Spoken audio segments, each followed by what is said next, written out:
10,000 hours is a steep mountain to climb to become a master, especially when the task at hand puts a relentless demand on your body.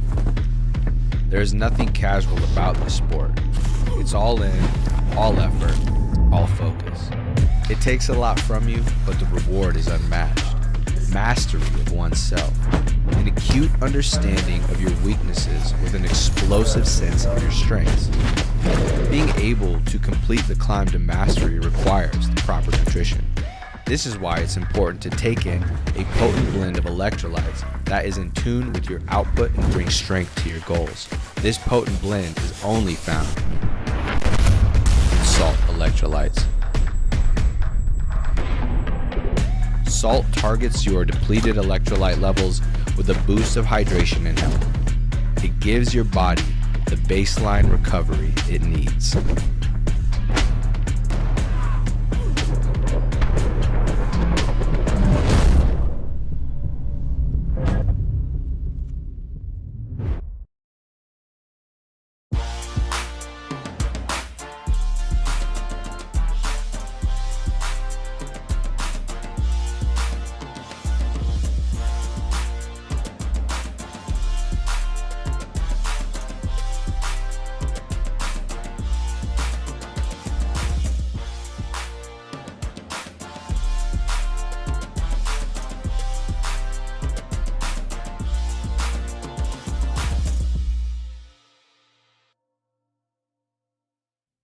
What is up, ladies and gents? It is your friendly neighborhood BJJ podcaster, RAF ESPARZA, coming to you with a special installment of the Bullpen. We're actually doing a fight companion for tonight's big UFC Fight Pass Invitational number 9. I already see we have some friends joining us. What's up, Jesse? I hope you're having a good day. Not too good. I don't want you getting too good at jiu-jitsu. Come on, slow down. But for the rest of you guys, I hope it's good. There have already been 2 matches that have happened. We'll get into those, a little bit of a recap, but if you're just joining us right now, don't worry, you haven't missed too much. There's plenty of action. You're just in time for Damien Anderson, which, by the way, what are they doing with this camera where they're doing all this? I know I saw the little thing for Mikey where he's like, what do I do with my hands? But I literally just saw Damien Anderson pawing at the camera. So I don't think they know what they're doing for grapplers just yet. Maybe it's just me. Eek. Anyway, I need answers. I'm going to go to my longtime friend, yours as well. One, Tim Freeman, what the hell are they doing on that camera? I don't know, but we don't have the sound, but if they coupled it with the ba, ba, ba, ba, the old school UFC fight song, then that would have been perfect. I think that's the jiu-jitsu guy's version of like the guy punching. But it's like, we don't punch, but we put our hands up. So I don't know, man. Or maybe it was something else. Maybe they explained it. Listen, I have no understanding of what it is they're trying to do. But I can tell you, I'm excited that you're here. We'll be watching all of the remaining matches coming up right now. It is very interesting to have this kind of like as one of the last things the UFC is doing for the year. Like, I would have been at a Christmas holiday party or doing other things, but yet they said we're going to have one tonight. I said, I'll make time. How about you? Yeah, same. I was on my way to Mar-a-Lago. I had to cancel the trip. Yo, big shout out to our homie Gianni, who just won at Up Next Fighting. I see he is watching right now. I hope he's having a great day. You know, Gianni's one of those people who could be in contention for being in the UFC for the fight region, but his jiu-jitsu is not bad either. So big shout out to him. Congratulations to the champ. Much love to him. I got to cover that fight this past weekend, and it was very stellar. Like, it's great to see him doing big things. So hope you are enjoying your day, sir. But to the rest of you guys, I see we just got a note here from the Daily Stack that said, what's up? To you, I say, not much, honestly. Like, we're kind of in a chill moment here, sir. So it's been a very relaxed day. I hope that you guys are enjoying this. And if you're finding us for the first time, my name's RAF ESPARZA. This is Tim Freeman. It's part of our usual group, and we've got many people showing up as we're going here. And I see this, and it says, Heidi Ho, this is from Egghead. I'm watching as well. Written in the most Egghead-like fashion, by the way. Howdy ho. Like, it's not many people that you're going to find in this jiu-jitsu world that are going to speak like Ned Flanders, but lo and behold, if anybody's going to do it, it's going to be Egghead. And I see Christos Papadelos is also in the comment section. Yo, back to you, sir. It is a great day. Christos, it'll be very interesting to see what things are coming up from you. I see you partnering up with the PGF as the official qualifiers. That is fascinating to watch. So Enigma, look out for that, guys. The very first installment of the PGF qualifiers happening on January 11th. So think about your weight now for glory later, I guess is what I'm saying. Is that in Decatur? The first one? Decatur. Wow. Yeah. Nice. You know, it's might be interesting able to to make see that. Damien back in the jiu-jitsu realm. I've gotten so used to him being in a cage now. And you see Nicky Rod over there, as denoted by his 12 chains that he's wearing. And his briefcase full of money. I see a note here from Uncle Jesse, and we'll get to this question here in a second. But we'll start off with the action. Damien Anderson, Sandrey Silva. Is that what we say his name? Sandrey or Sandrey? I think it's Sandrey. Sandrey. Let's go with Sandrey. Let's change the A. Let's do a swerve. Yeah. I like that. Because they basically just said, any Brazilian who wants to fight an American, you're on this card. Yeah, pretty much. What do you think about? It looks like they're wearing UFC Fight Pass like new kits here. Mm-hmm. So this is similar to what they've been wearing. They do have that little stripe on the back of them. Yeah, that always kind of throws me off, because every time I see them wearing the stripes like that, it makes me feel like it's tape that they didn't take off of the back of someone's rash guard. And you saw over there, Damien was like, yo, this dude did not get a single leg on me. Let's reset back to the center. Every time I see those stripes, go ahead. No, I'm sorry. The question that we got from Uncle Jesse was Chambers versus Gracie. Who do you think comes up with the hand raised? So that's a good question. Yeah. Tim. Do you want to field that one? Yeah. Well, I mean, I think it depends on if Jonnatas can shut Kyle Chambers down, especially if he can get a body lock that he can sustain. I think he has a good chance of winning that fight. I don't know if he's going to tap Kyle Chambers. I think that's not easy to do, but I could see him potentially winning that way. But if Chambers can keep him away, I think he has a real chance at getting a submission. We'll see. Gracie's got a real heavy guard. Speaking of guard passing right now, it looks like Damien Anderson is working to pass Silva's guard, and Silva trying to elevate here, take one of the legs. Damien Anderson too quick for it. Maybe in on a front headlock, was looking for a guillotine, does not quite get that. There's 4 minutes and 7 seconds on my clock right now. And just so you guys are aware, there is no points in this portion. So in regulation, there's no points. However, you can get stalling calls or penalties, and if that happens, that's what you're going to see as points going up there. So the points only come into play in the overtime region, just as a heads up for that. What is the overtime? I feel like FPI kind of screws around with the rules every show. So I think on this one, they go into points and they say, all right, once we get into overtime, if you have negatives, you have to work your way back to a positive score. So that's first. And I like that, like, nice little attempt there to scissor jump by Damien Anderson, who doesn't quite get it, but there's 3:17 left to work. He'll be playing from bottom inside of an open guard. Meanwhile, Silva now gets the opportunity to pass, and Silva found, I'm so sorry, Damien Anderson may have found his way to a little bit of a reap here. He stalled here for just a second. And this is a note from Egghead who says, yes, the first 2 matches did go to ref decision. So nothing too crazy there. You know, normally that's not a great position to lose the leg like that, but Damien usually re-chambers very well and uses it to kind of stand up. And he crossed it over well too. Into the audience section. So just a little shove. It's okay. Just as long as he was saying, maybe you want to take a seat right now, buddy. You're a little tired. I want to help you out. Those look like bicycle rider rash guards, like has a reflective stripe on the back of it. 100%. That's it, Tim. I was wondering. I was like, I haven't had it yet, and I've seen that rash guard at a few of the Fight Pass Invitationals, but they are 100% on bikes trying to beat Lance Armstrong in the Tour de France.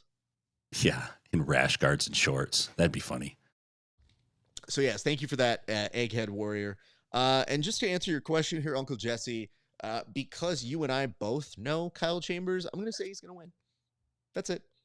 There's nothing else to Senor Gracie, and no disrespect to him. It's just, I mean, he's our guy, so I'd like to see him win because that would make him less angry. Although I think, Jesse, you'd be very interested to know the wonderful deal I struck up with Kyle Chambers on the very last day of the PGF. We'll get more into that a little bit later, but for right now, we'll continue to tease this out. 1:45 left to go on my clock. A little bit of a mercy game here. A pull down on the head by Damien Anderson. And, you know, Tim, it's very interesting. You start getting the sense we may, front headlock again attempt. He's trying to pull down on that. You can see the Muay Thai training coming in handy here for Damien Anderson. Yeah, I would ask you this. Oh, nope. Going into Bill Goldberg's cousin, James Goldberg, over there, trying to block him off. That's a stand-in. Tim, I was going to ask you, do you get the sense that we're probably heading into overtime on this one? Probably. I mean, I don't feel like there's very much stalling. They're both athletes are getting after it, but Anderson seems to be a little closer to actually making something happen. Sandrey's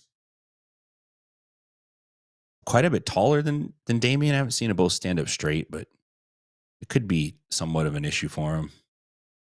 Completely fair. So in overtime, yes. Ooh. Yeah. Now you're seeing Okay. Silva try to attack the leg here. He's short on time, but Damien unbothered by it because he has his own reap here. So we'll see how Damien is able to play the last 30 seconds here. Silva, I think, turned himself aggressively into an opportunity for Damien, but doesn't keep the leg. Instead, opts to stand back up, and they once again go right back into the crowd. And that dude needs to look up. And the drummer of the Red Hot Chili Peppers, not fazed by it right there. Pay attention, Chad. Yeah, just chilling. I saw a comment come in here. I'll get to it in just a second, but we want to say howdy to you guys. We will be joined by our friend KEVIN SHERRILL, who's getting out of doing teaching duties tonight. So he is getting home from training. We will see him momentarily, but I do see a question here. We'll address it very shortly and then get back to the proceedings, likely in overtime here in just a second. And the question is, what's their favorite overtime format for this? So I want to understand this question. I don't know that I do. I'll come back to it momentarily, and I'll go to this one instead. Did Mikey Musumeci fight already? No, he is the main event. So you can always they make him fight first. You can always tell the people who come from Twitch because they're very direct about did he go yet? I didn't show up and I have no idea what's going on, but I'll say it loudly. Did he go yet? Because I don't know. He's not gone yet, sir. So you're still good. Let me come back to one more. And it says, is Tim wearing a Netflix hat? Yeah. I'm sponsored by Netflix now. So I think the red in and the red bill gives off the Netflix vibe.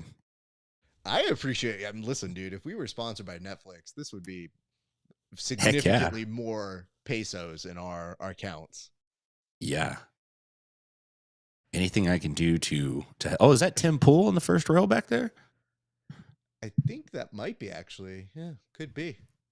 Nah, I was just being sarcastic. That's one of the body catchers.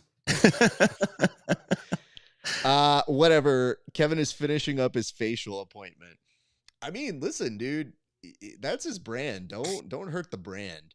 If handsome KEVIN is not handsome, then maybe he's not on the show anymore. Did your stream freeze by any chance, Tim? Mine did, but it came back. All right. No, mine's good. What time? I'm at 3:29. 3:29? Yeah, on the clock. Oh boy, you are ahead of me, sir. It was buffering for me, so now I'm gonna have to try and make this work. And it says you guys have pesos in your account. I mean, some of us brown people do, sir. Yeah, I'll take them. And it says I was asking what the overtime format was. There we go. That question I actually understand. So it's points. So go into points, and essentially it's just regular, like, Jiu-jitsu, if you get mount, I think it's 4. I think back control is 4. I'm not exactly sure if they have fight pass points, which, by the way, is really the branding we need to be doing. That was a fight pass. Yeah, it's all fight pass trademarked. Dude, trademark to whatever it is. Go ahead, sir. I thought they used like a modified ADCC like rule set, but I can't remember. I think it is kind of that, but it's also like you can't just blanket call something an ADCC rule set. Like, just because you use points doesn't mean like, oh, it's ADCC. You go, wait, no, other things use points too. If that's the case, you're gonna be like, they're using the IBJJF overtime rule set. It's like, I don't know. It's just they're using points. God damn it, that's all they're doing. Yeah. So I saw my stream stall out a little bit. I might switch on over to my my phone here in a second. But to those of you tuning in, if you have questions, comments, concerns, hints, allegations, hit us up. We're happy to take. See, Anderson's up by 2 now. He just scored and he just mounted. Let me mute that real quick. Sorry if you guys picked that up.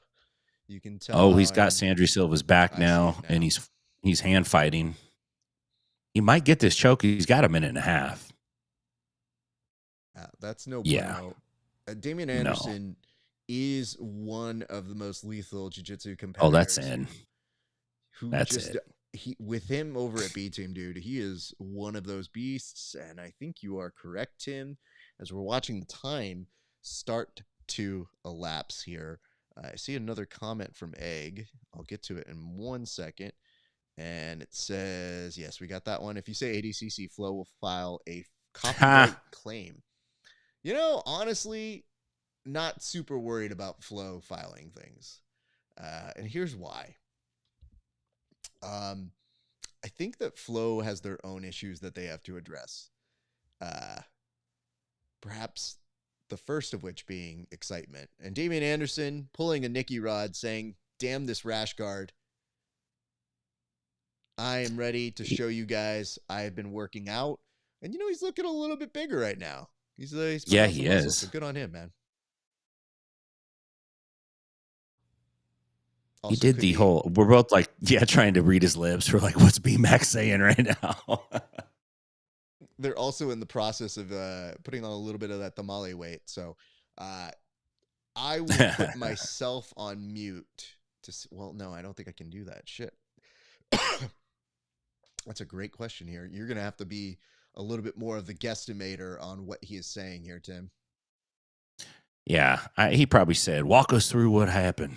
How you feeling, boy? Woo, that was a good win. I don't think he goes that far in deliverance.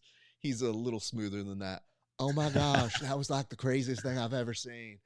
Can you walk us through this footage that our nice commentary crew put together for you?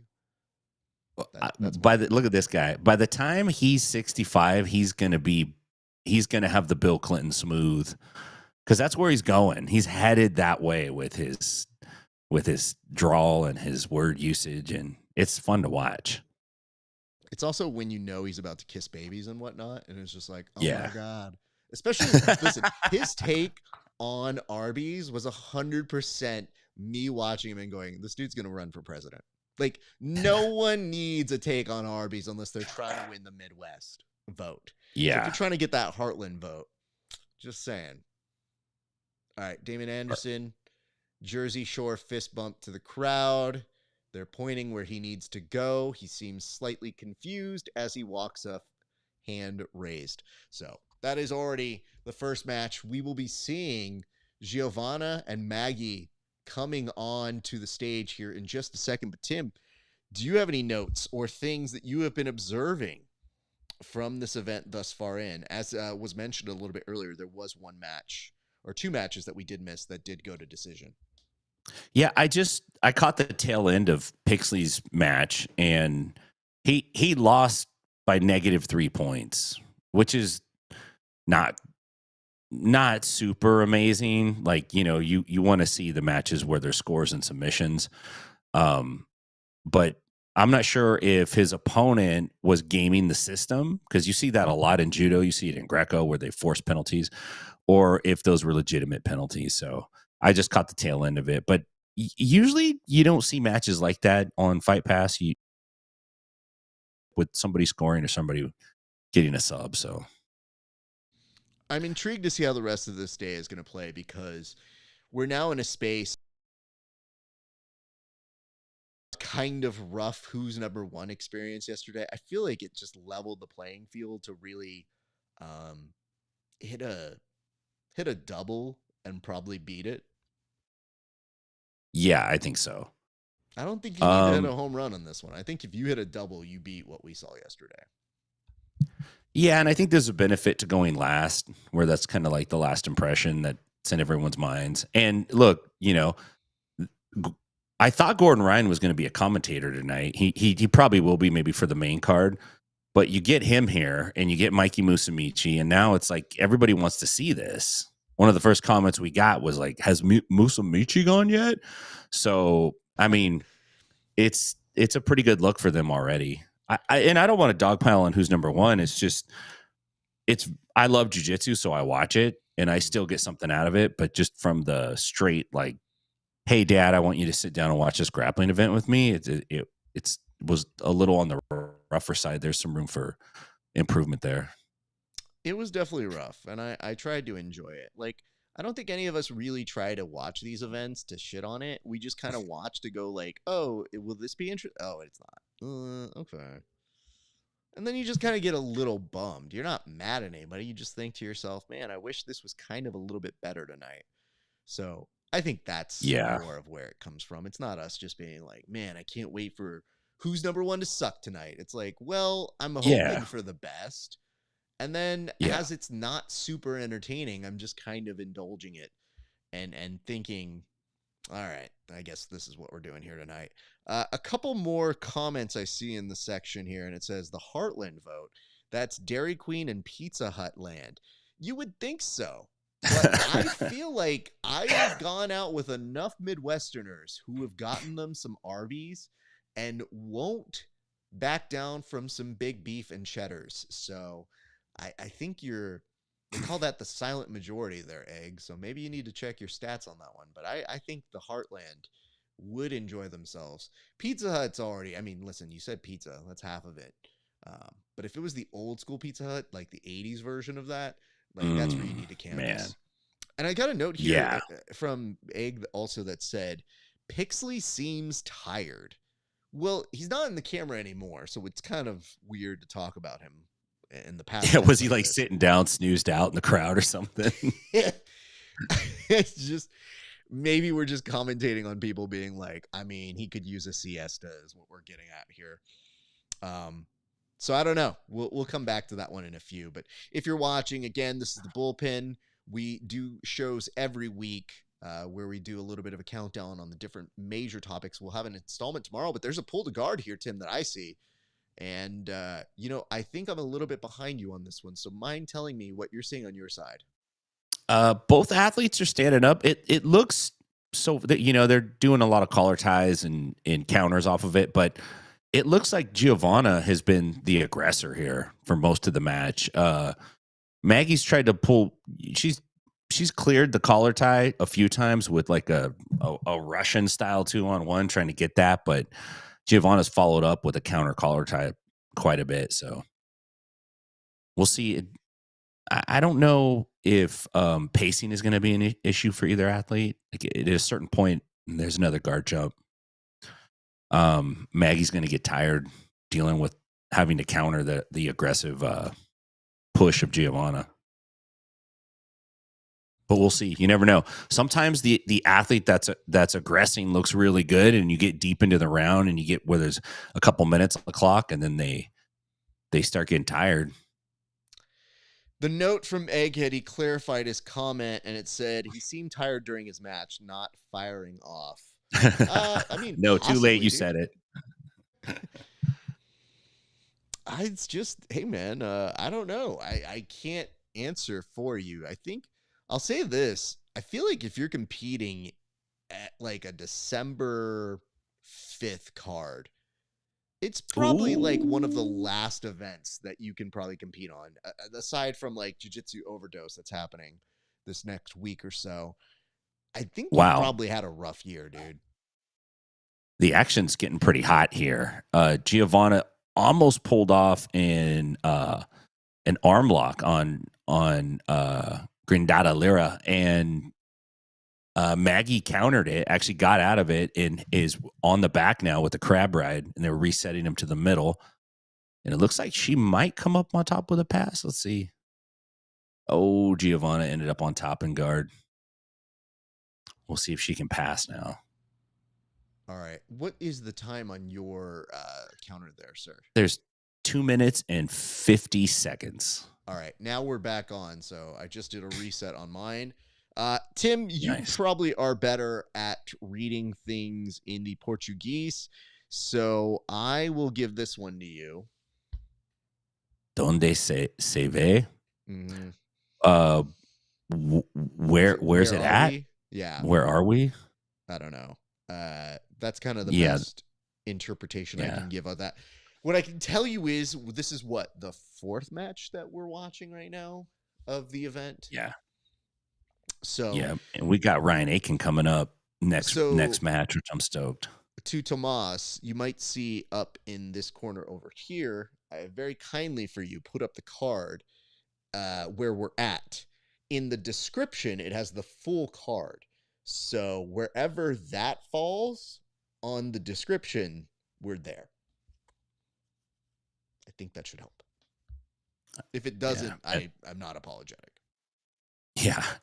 If you come to here and then you ask where we're at in another language, we're doing our best, man.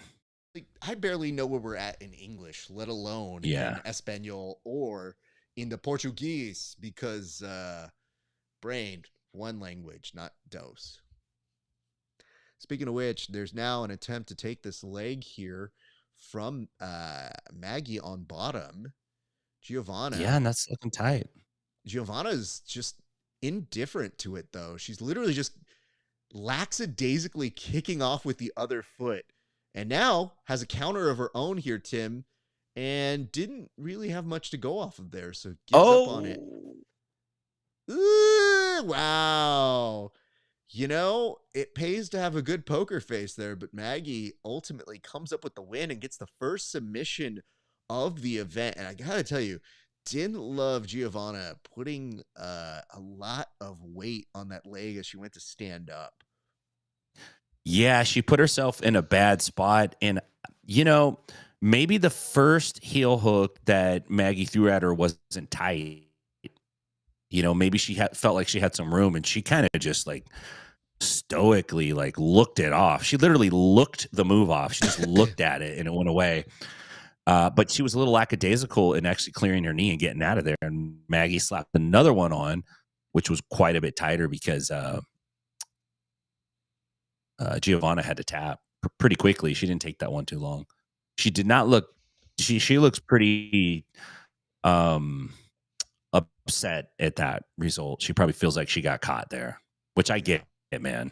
Hey, listen, nobody likes getting caught. I think that's the thing we all relate to. It's just, it's hard to do it when you're on camera as well. So I do feel that. I do understand that. It's just, yikes, you know?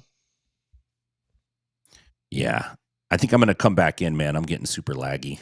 Okay. All right. We'll see you in just a second. Tim Freeman taking a moment to jump off. He'll jump back on here in just a few moments. But while I got you guys, thanks to you for watching. We appreciate you guys. We hope you're having a great Thursday evening.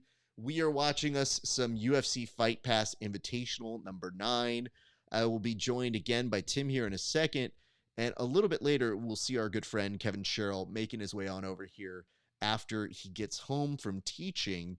He's got a big trek. Like, he actually has to make some pretty big distance when he goes back and forth between his events. But I do see Tim is back in the stream. So Tim, you know, I think I'm gonna have to ask you guys probably to hear what's happening here, because mine is tied into the actual road. Oh, I gotcha. That would send it to the audience, since you guys are technically part of that connection.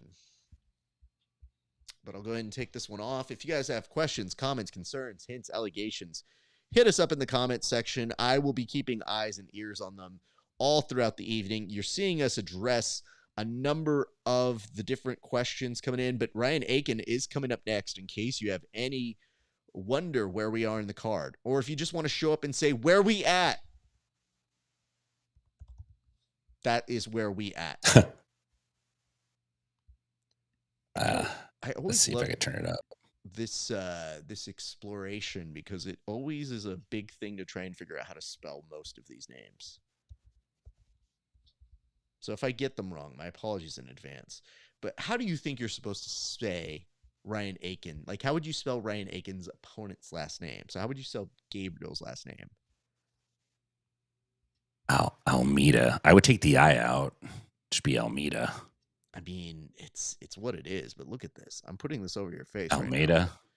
It's the I before E rule that sometimes has me do a pause. Almeida. I did correct. Okay, God. The nervousness. Yeah. And it says, okay, sorry, going to watch the show now. Okay, thank you. All right.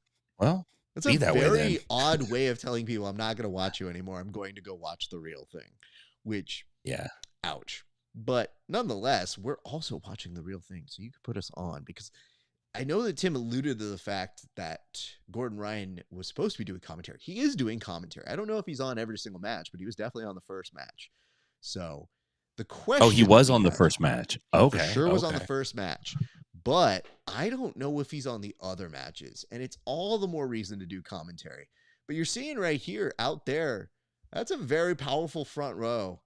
You had Cody Steele, a Tackett brother, and just like, I'm not sure. I think both Tacketts are there. I think that Andrew and William are both out that way. And it does look like William's just coming off a nice little road trip journey. And speaking of coming off things, you got the PGF winner, Ryan Aitken, joining Fight Pass Invitational here tonight. A great opportunity for him, a great sign if he's going to be somebody that gets to an exclusive contract. But I'd be interested to see what he does next, because they alluded to the idea of some exclusive contract signings in the near future here, Tim. Yeah, they have. I mean, you know, he'd be one of the guys to get for certain. And I wonder how that changes the landscape of all the promotions if the UFC snaps up a bunch of dudes. Like, that makes it a little rougher. You have to, I guess, start building another star. But Aitken's been on a serious run, man. Yep.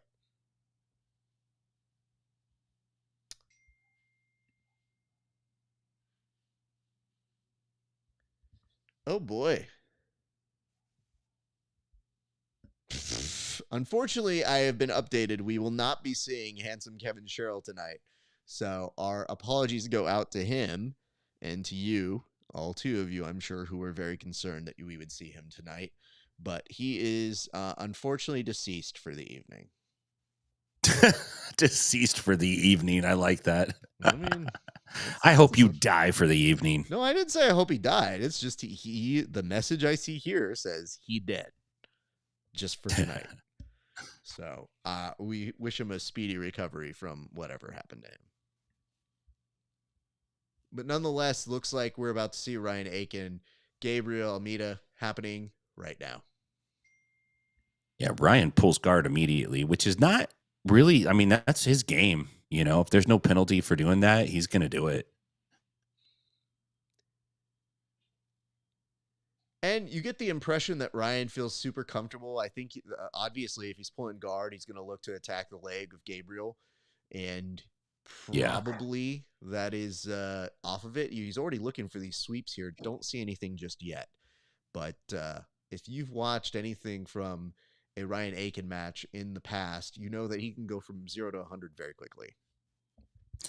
Yeah, he really can. And once he gets into a dominant position, he's super hard to get away from. Absolutely. He's been super dedicated to his training too. Like, he's got his life lined up. Yes, he does. Okay. In a way where he's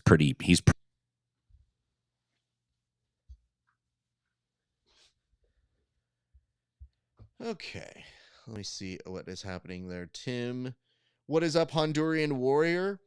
By the way, to the homie Honduran Warrior, you and I were sitting right next to each other up next fighting, and I rudely didn't say hello. I realized that after the fact. I hope that you had a great up next experience.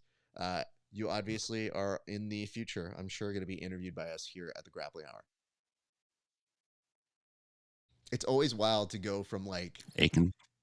Well, no, just always wild is literally be at an event, be doing work, and then later, after the fact, like look around at who you were sitting next to or who you were talking to, and then being like, "Oh, dude, I interviewed that dude after his win in the cage, and we were just sitting next to each other, and I didn't say hi. I hope I was not rude." Well, sometimes you just meet people at certain events, you know what I mean? And then maybe you don't see them for a while, and you see them at another event, and they're like, I mean, not doing very much back at work. So I was literally just back to taking photos and back to incredibly fast work. So not a huge surprise. No, I feel you, dude. Never seen me work, but it's always nice to say. And not much has changed in the first minute or so of the match. You know, you still get over here and see Ryan Aitken playing bottom. Gabriel, the checkmat international, if you would, competitor, trying to get a pass here, but now trying to pass off the knees, which I think will probably be pretty hard with Ryan Aitken, if I'm being honest. Yeah, going to be super difficult.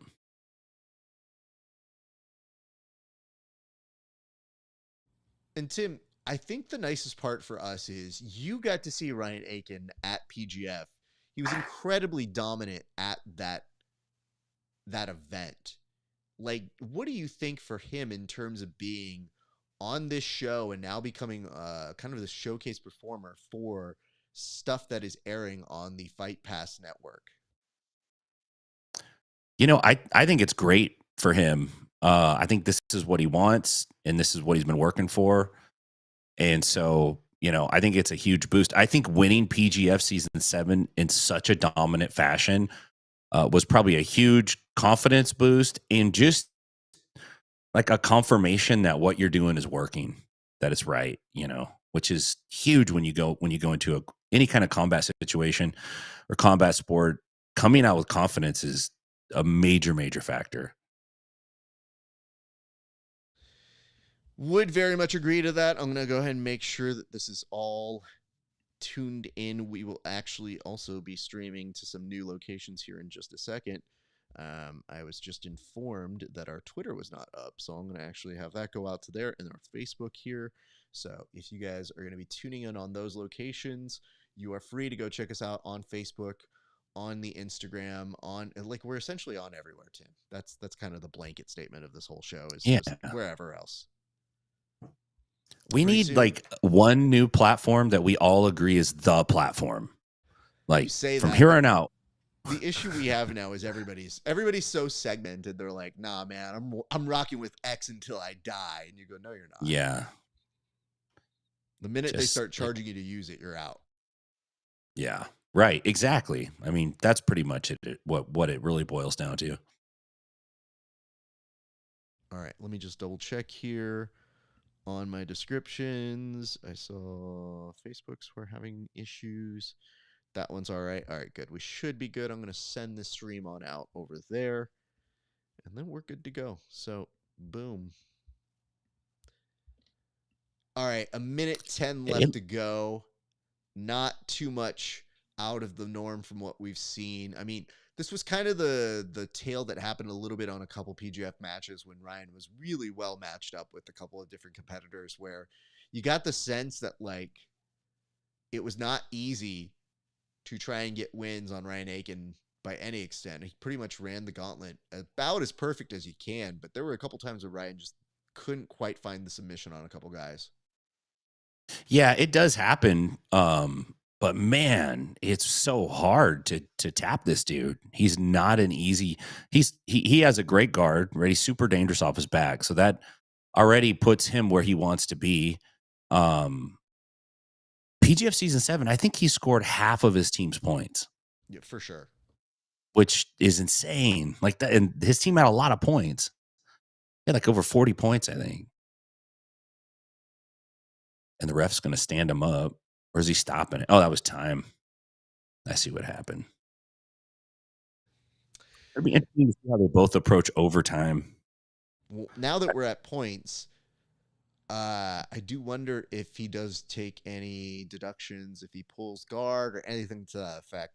You know what's weird is this, for whatever reason, they don't necessarily do a point explanation. Perhaps they've done them in the past, but I do feel like for this particular opportunity, for this event, it is kind of important because they always get to this whole idea of like, this is sub only until it's not. And when it's not, yikes.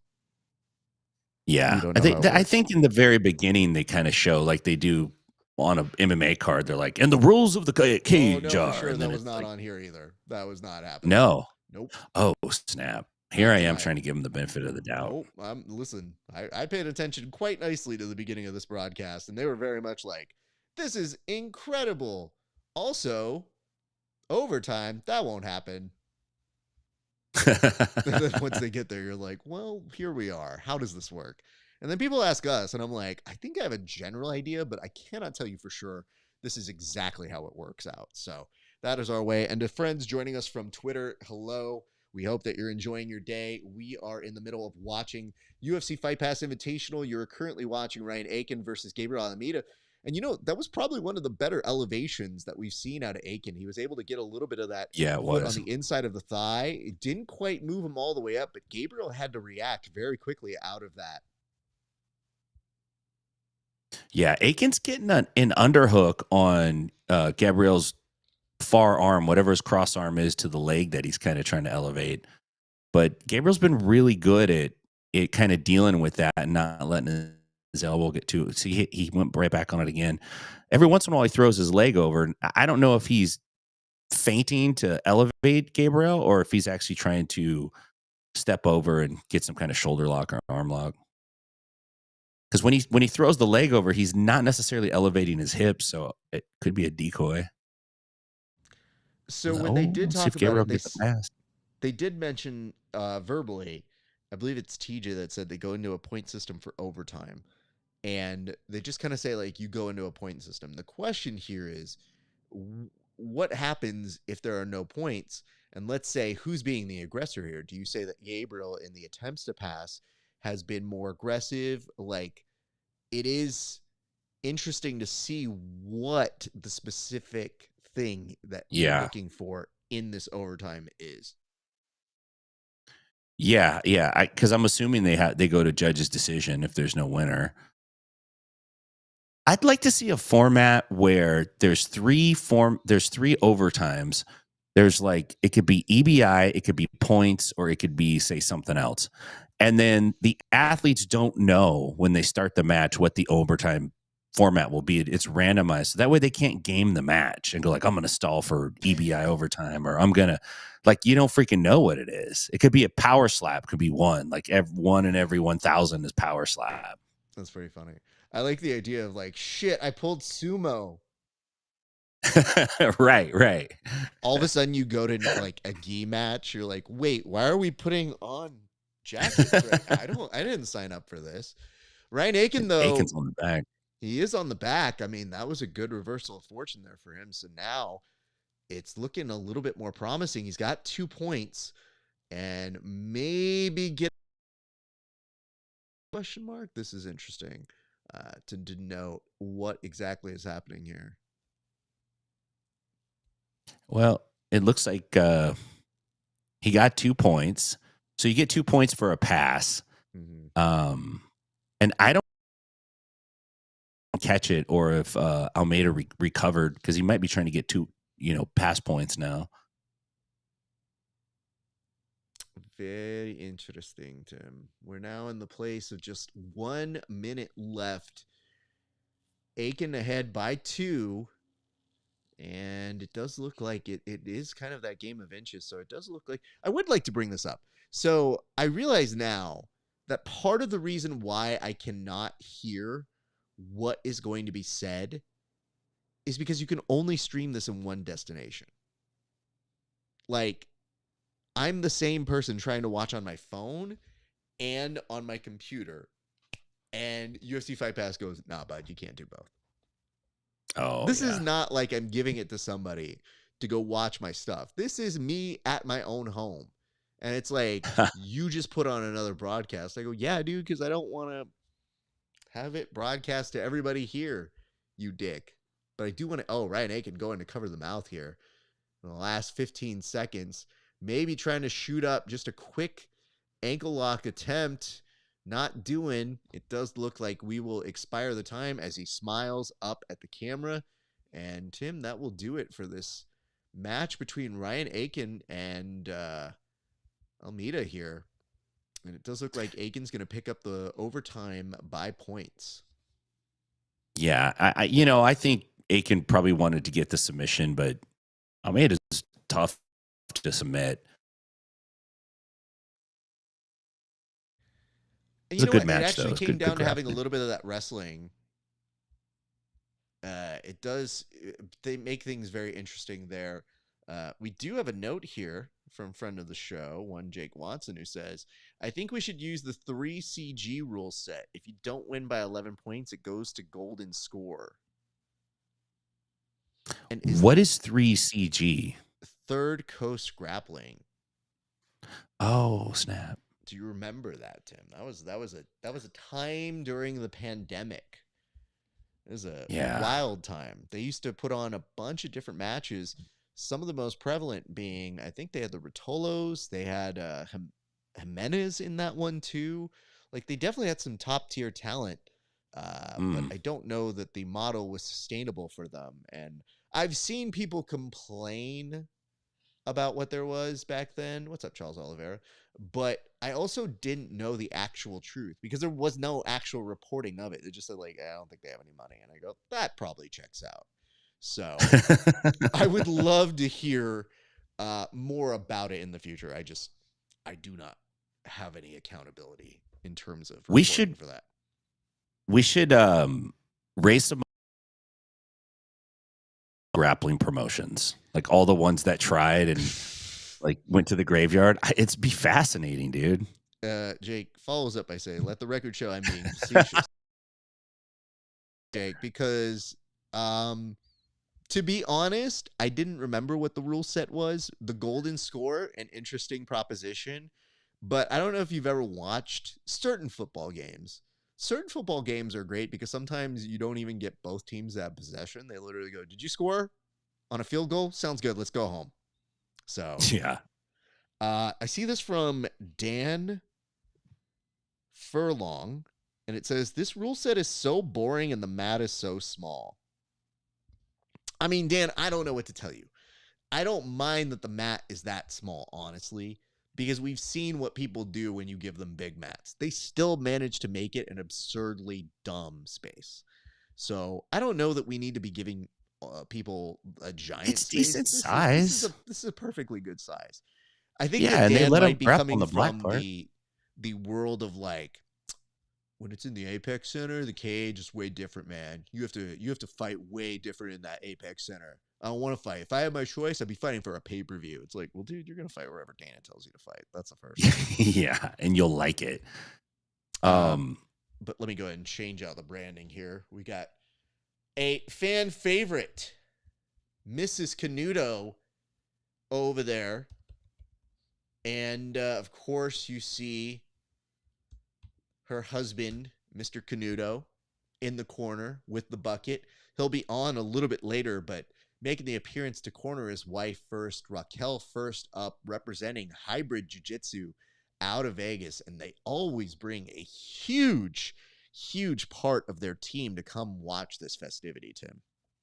Yeah, they're super, super popular in Las Vegas. And they're awesome. I mean, Raquel's been on a run lately. She's been wrecking people. And Renato is one of the best dudes I've met on the jiu-jitsu scene in a long, long time. He's a real cool dude. Seems like a nice guy. I've only had positive interactions with him, and he's super fun to watch. So, that's a bonus. I think the knock on the rule set is not the rule set. It's the overtime. Because it gives athletes a chance to kind of kick the can down the road. Like, well, if I can't,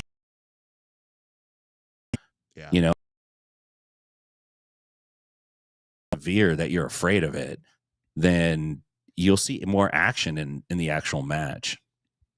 I also think it's interesting that most of the times these things are just experiments, like put out live for your entertainment.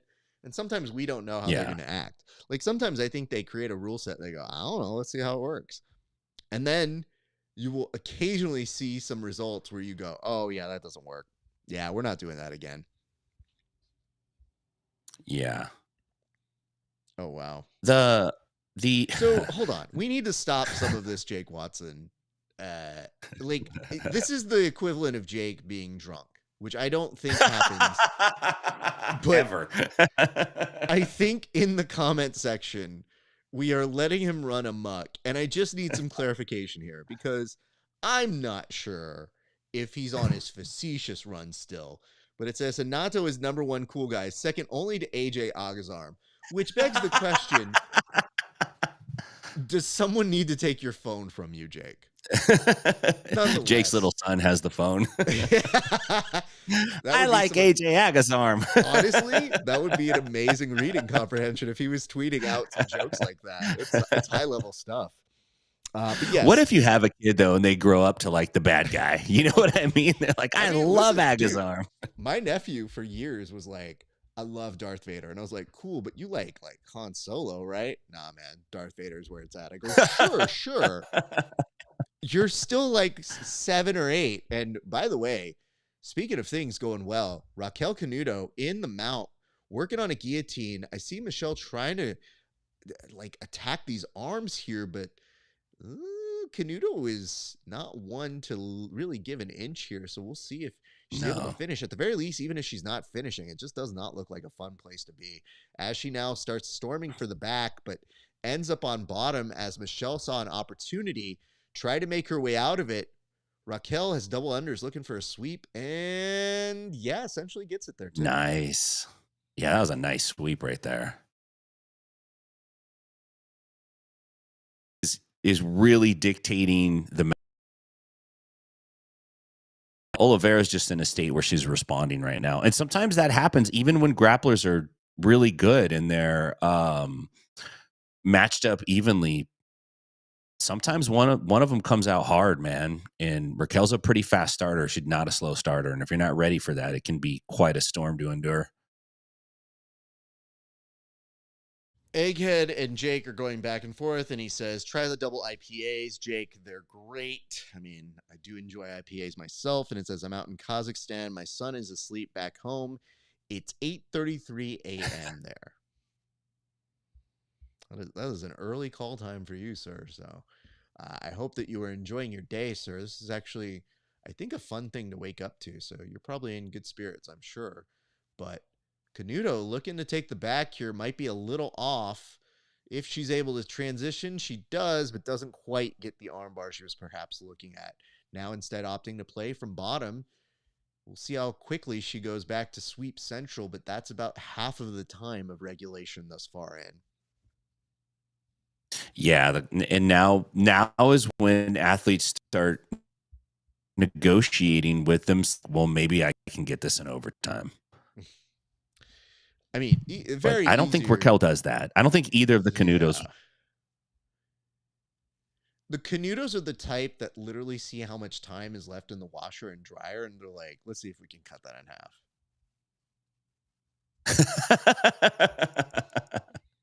It's 12 Let's see minutes. if we can go get groceries and come back before it's done.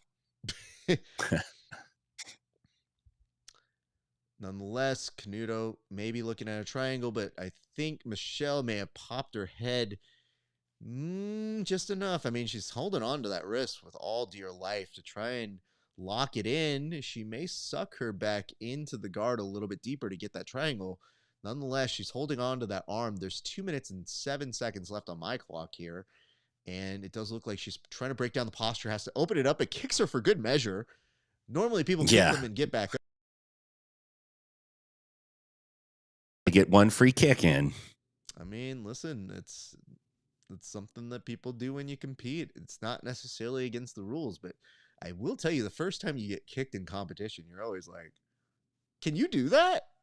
Like, I always have a moment where I go, wait, yeah, I guess this is fair. Yeah, we saw some of that at Who's Number One. I'm trying to remember the match, but there was one dude in particular that was really kicking a lot to get up from bottom.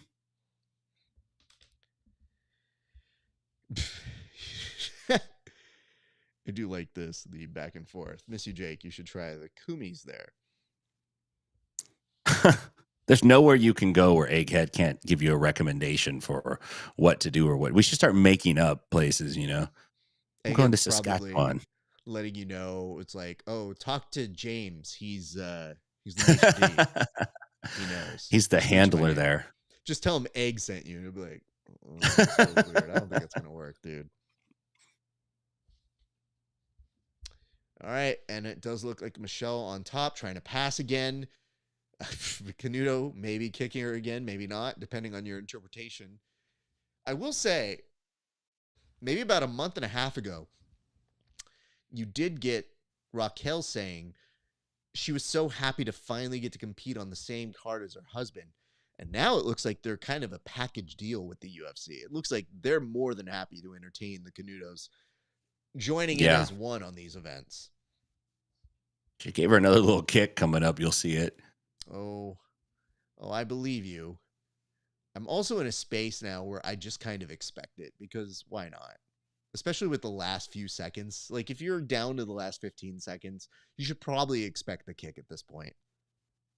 Yeah.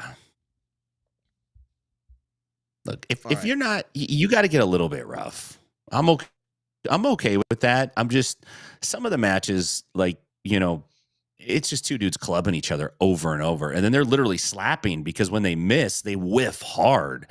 You're like, oh shit, that was a slap. That wasn't a collar tie, you know?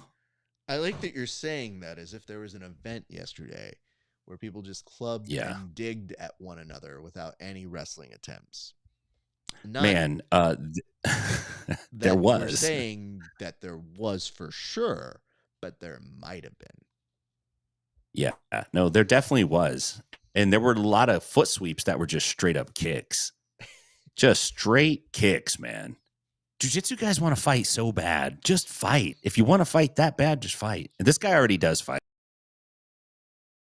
To him. He's like, I'm a black belt. Don't ever sneak up behind me. I don't know what I'll do. I'm a trained MMA fighter. I'll kick you. I'm always intrigued by when we see how these things go. When you, in Raquel's case, she does fight, and Canuto was teasing an MMA fight, and then I think we got him doing this. I think he said there was some momentum happening. I think there was the CJI that was happening. Yeah. So he was supposed to debut as an MMA fighter. What a beautiful trip there by Raquel. Well done. But we were supposed to, I think, if there was no CJI, have seen the MMA debut of a Renato Canuto. Yeah, he said he was preparing for that, and then he changed gears, and he wasn't really a no-gi guy. It was mostly a gi dude, and there was some speculation that he wouldn't do that great, but he's awesome, man. Raquel, palm to palm here. There's a body triangle. One might think this could be done, and it is now. So congratulations to Raquel getting it done in the overtime portion, putting on the crown, and now pointing at the mat and going over to her hybrid jiu-jitsu family, pointing at everybody there, letting people know. I can't really fully interpret what she's saying. I'm just going to imagine that she's saying, I run this, because I think that sounds like the most logical thing. Yeah, she started with the crown, like for the queen, and then she said, like, she hit her chest. I imagine her doing the Denzel Washington speech in Training Day right at the end, when he's like, I'll put cases on all y'all. You'll be playing basketball in Pelican Bay. Tim, it's never that. That's what I wanted to say. The weird part is none of that affects me. It's when they point to themselves, then at everybody there. Because it makes it seem like it's all because of you guys, or I'm doing it for you. But the way she does it so aggressively comes across as, is she going to fight me next? She's saying, sure me first, then you. Yeah. So I believe You want me to listen in on her? Yeah, would you try and just get us a gist of what she's saying there?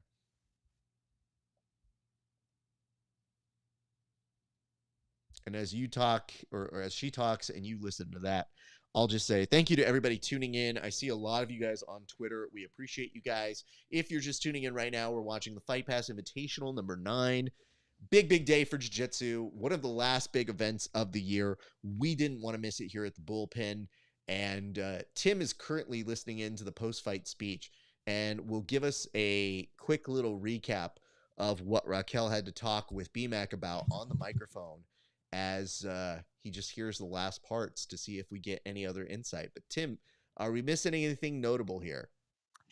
She gave props to the crowd and said, you know, I want to put on a show. They came here to see the show, and I wanted to put on a show tonight. And then BMAC asked her to walk the crowd through the takedown and then the tap, and she just kind of talked through it. Said she's not wrestling as much anymore, and I believe she said that wrestling was her base.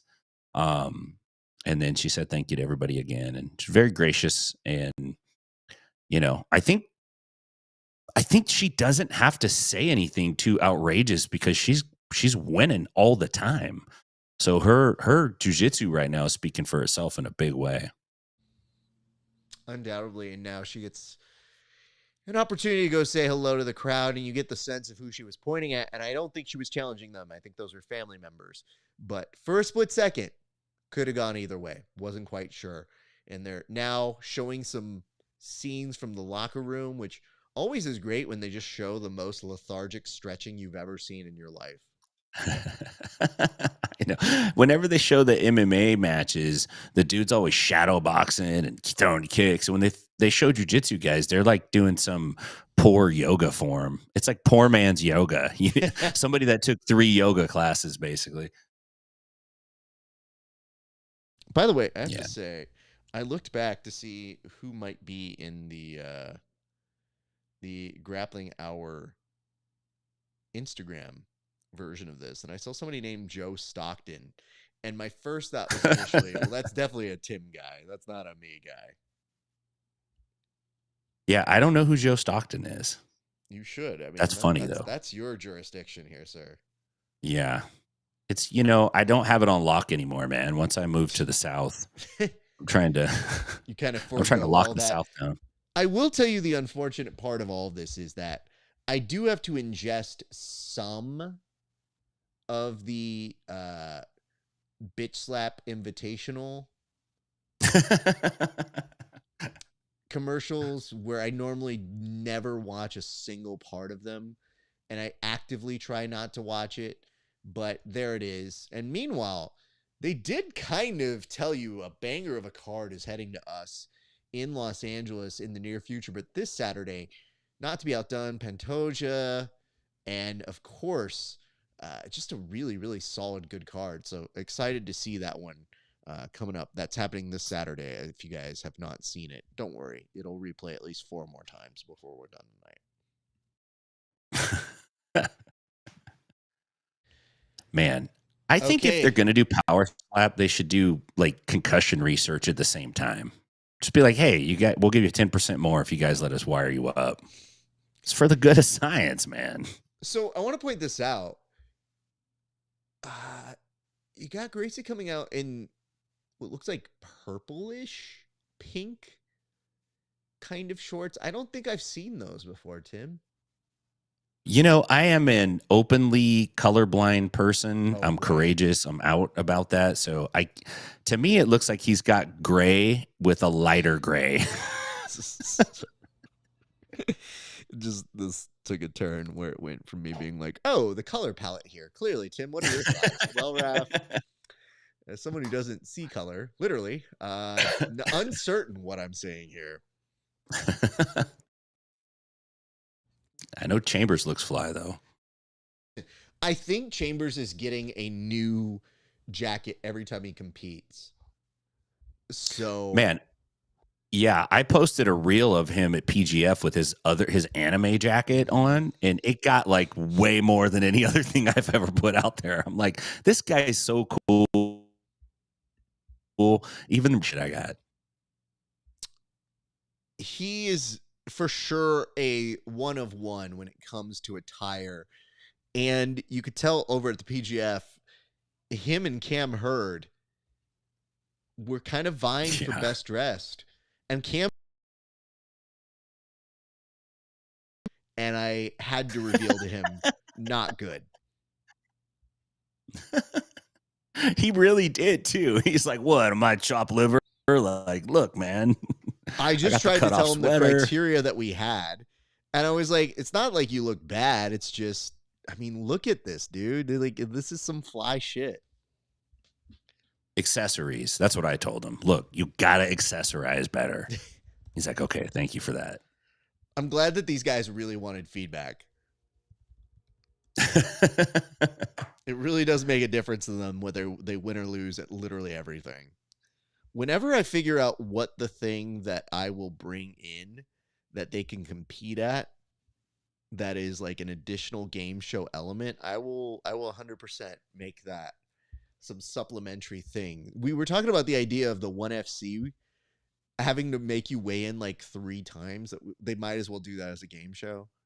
Yeah, and I feel like they should. That was a direct hit. Yeah, they should do it as a game show. And I actually was like thinking about this afternoon after you texted it. I'm like, I would like to see mandatory food penalties. Like if you do miss weight, then they force you to eat something, and then you gotta go make weight after you ate that. Damn, dude, that's rough shit. Whoosh. Well, we still continue to wish the best to KEVIN SHERRILL, who was supposed to join us tonight, but unfortunately is dead to us tonight. But I believe we should see him here tomorrow. And if you're Uncle Jesse, you are 100% here to see your boy Kyle Chambers go to work.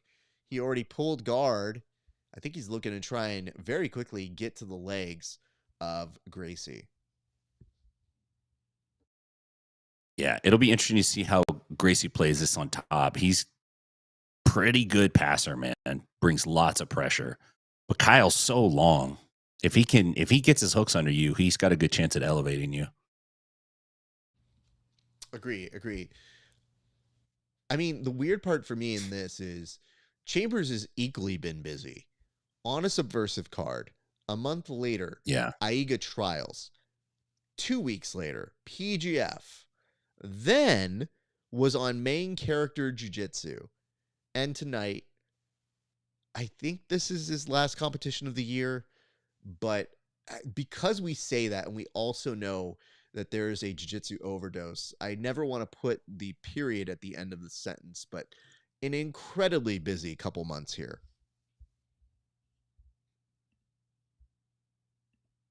The note here is Kevin had an unexpected facial emergency, which, I mean, I think all facial emergencies are unexpected if you really think about it.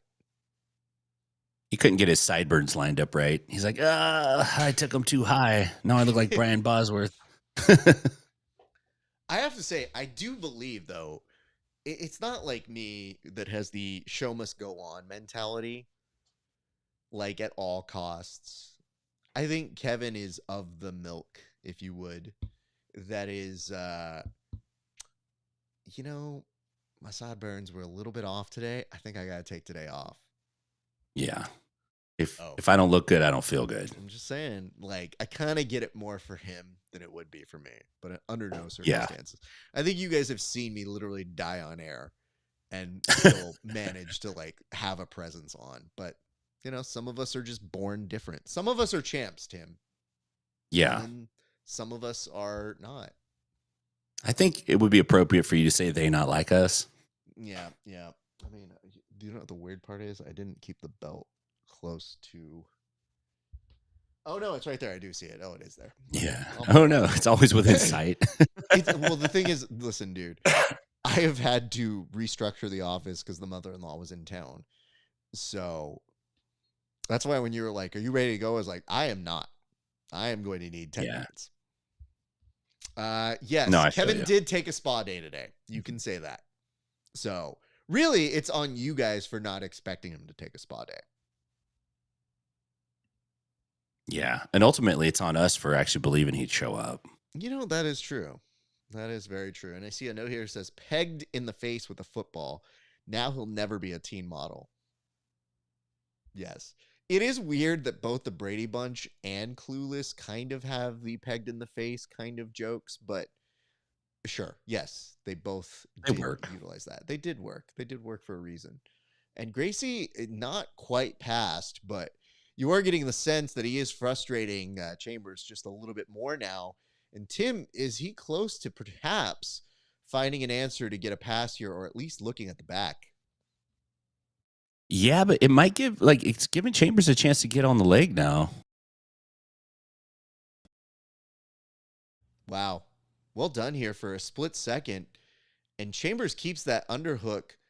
He's looking at it. He does have the reap over. We'll see. Wait, for Gracie, is that all like the Constitution on his leg right there? That is a lot of words on a leg. Yeah, you got to have ChatGPT summarize that for you. Jesus Christ, dude. I don't got time to read all that. Like, legitimately, and people put a sentence on their body. I'm like, I'm not going to read that. Out of principle. But just too many words. No, thank you, sir. Yeah, I'd rather see a symbol. I'd rather see it in another language so I don't have to try. Nonetheless, though, I mean, perhaps one of the better moments here for Chambers momentarily, but now, you know, Gracie putting the mouth cover. I knew that was coming. I just didn't know when. Yeah, dude, I do get the sense that with Gracie, whatever it says on there, I'm pretty sure that it has the signatures of John Hancock, our founding fathers, at the very bottom of it. It looks like whoever wrote it also does all the like calligraphy that you have on all your degrees. Yeah, no, it does look like it's pretty fancy handwriting. So props to whoever did that. It says, you do. You do what, Uncle Jesse? I'm not sure what the I do was in reference to, Tim. Do you? You know, there's a lot of comments that are made, and I think people are commenting as if we have access to the ideas in their head that they're thinking when they leave the comments. I think it is true, but I think they just react first. Gracie might be on the back here, and Chambers under some duress. There's a body triangle on the inside, though.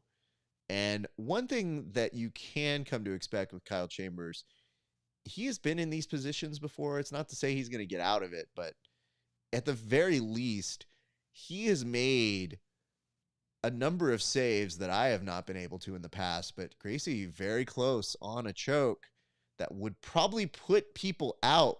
But there was an inside grip that kept Chambers alive as he's now looking to try and get out of this, get his back flat. Doesn't quite have it. Gracie might still be able to reattack the back here, but that's this. It says, you have a sentence that, oh, you have a tattoo that's a sentence. That's right. You know, I have seen that, but at least that's like one short sentence. You don't have a full paragraph. Go look at the other side of Gracie's leg, and you tell me what you think any of that says. And then you tell me, even in person, are you going to sit and read the full part of it? Palm to palm here by Gracie. Man, does look like Chambers is a little behind. He's trying to attack that wrist. He gets out of it, and he can't fully turn all the way back, but they are going to reposition him, I think. Well, they're thinking about it. They're talking about it. Chambers is really hard to finish, man. Absolutely hard to finish. Jonnatas is setting up a OG key locker right now. It says definitely not. See, thank you. I thought that's the whole purpose of getting a tattoo, is so that you can get people to be like, oh, what's that? Oh, what's the story behind that? Tell me about this. And when you see a full paragraph, you're like, you know what? Just summarize it. Just tell me what the gist of what you got. Send me a QR code. I'll have Siri read it to me. I don't got time for all this shit. No, thank you, sir.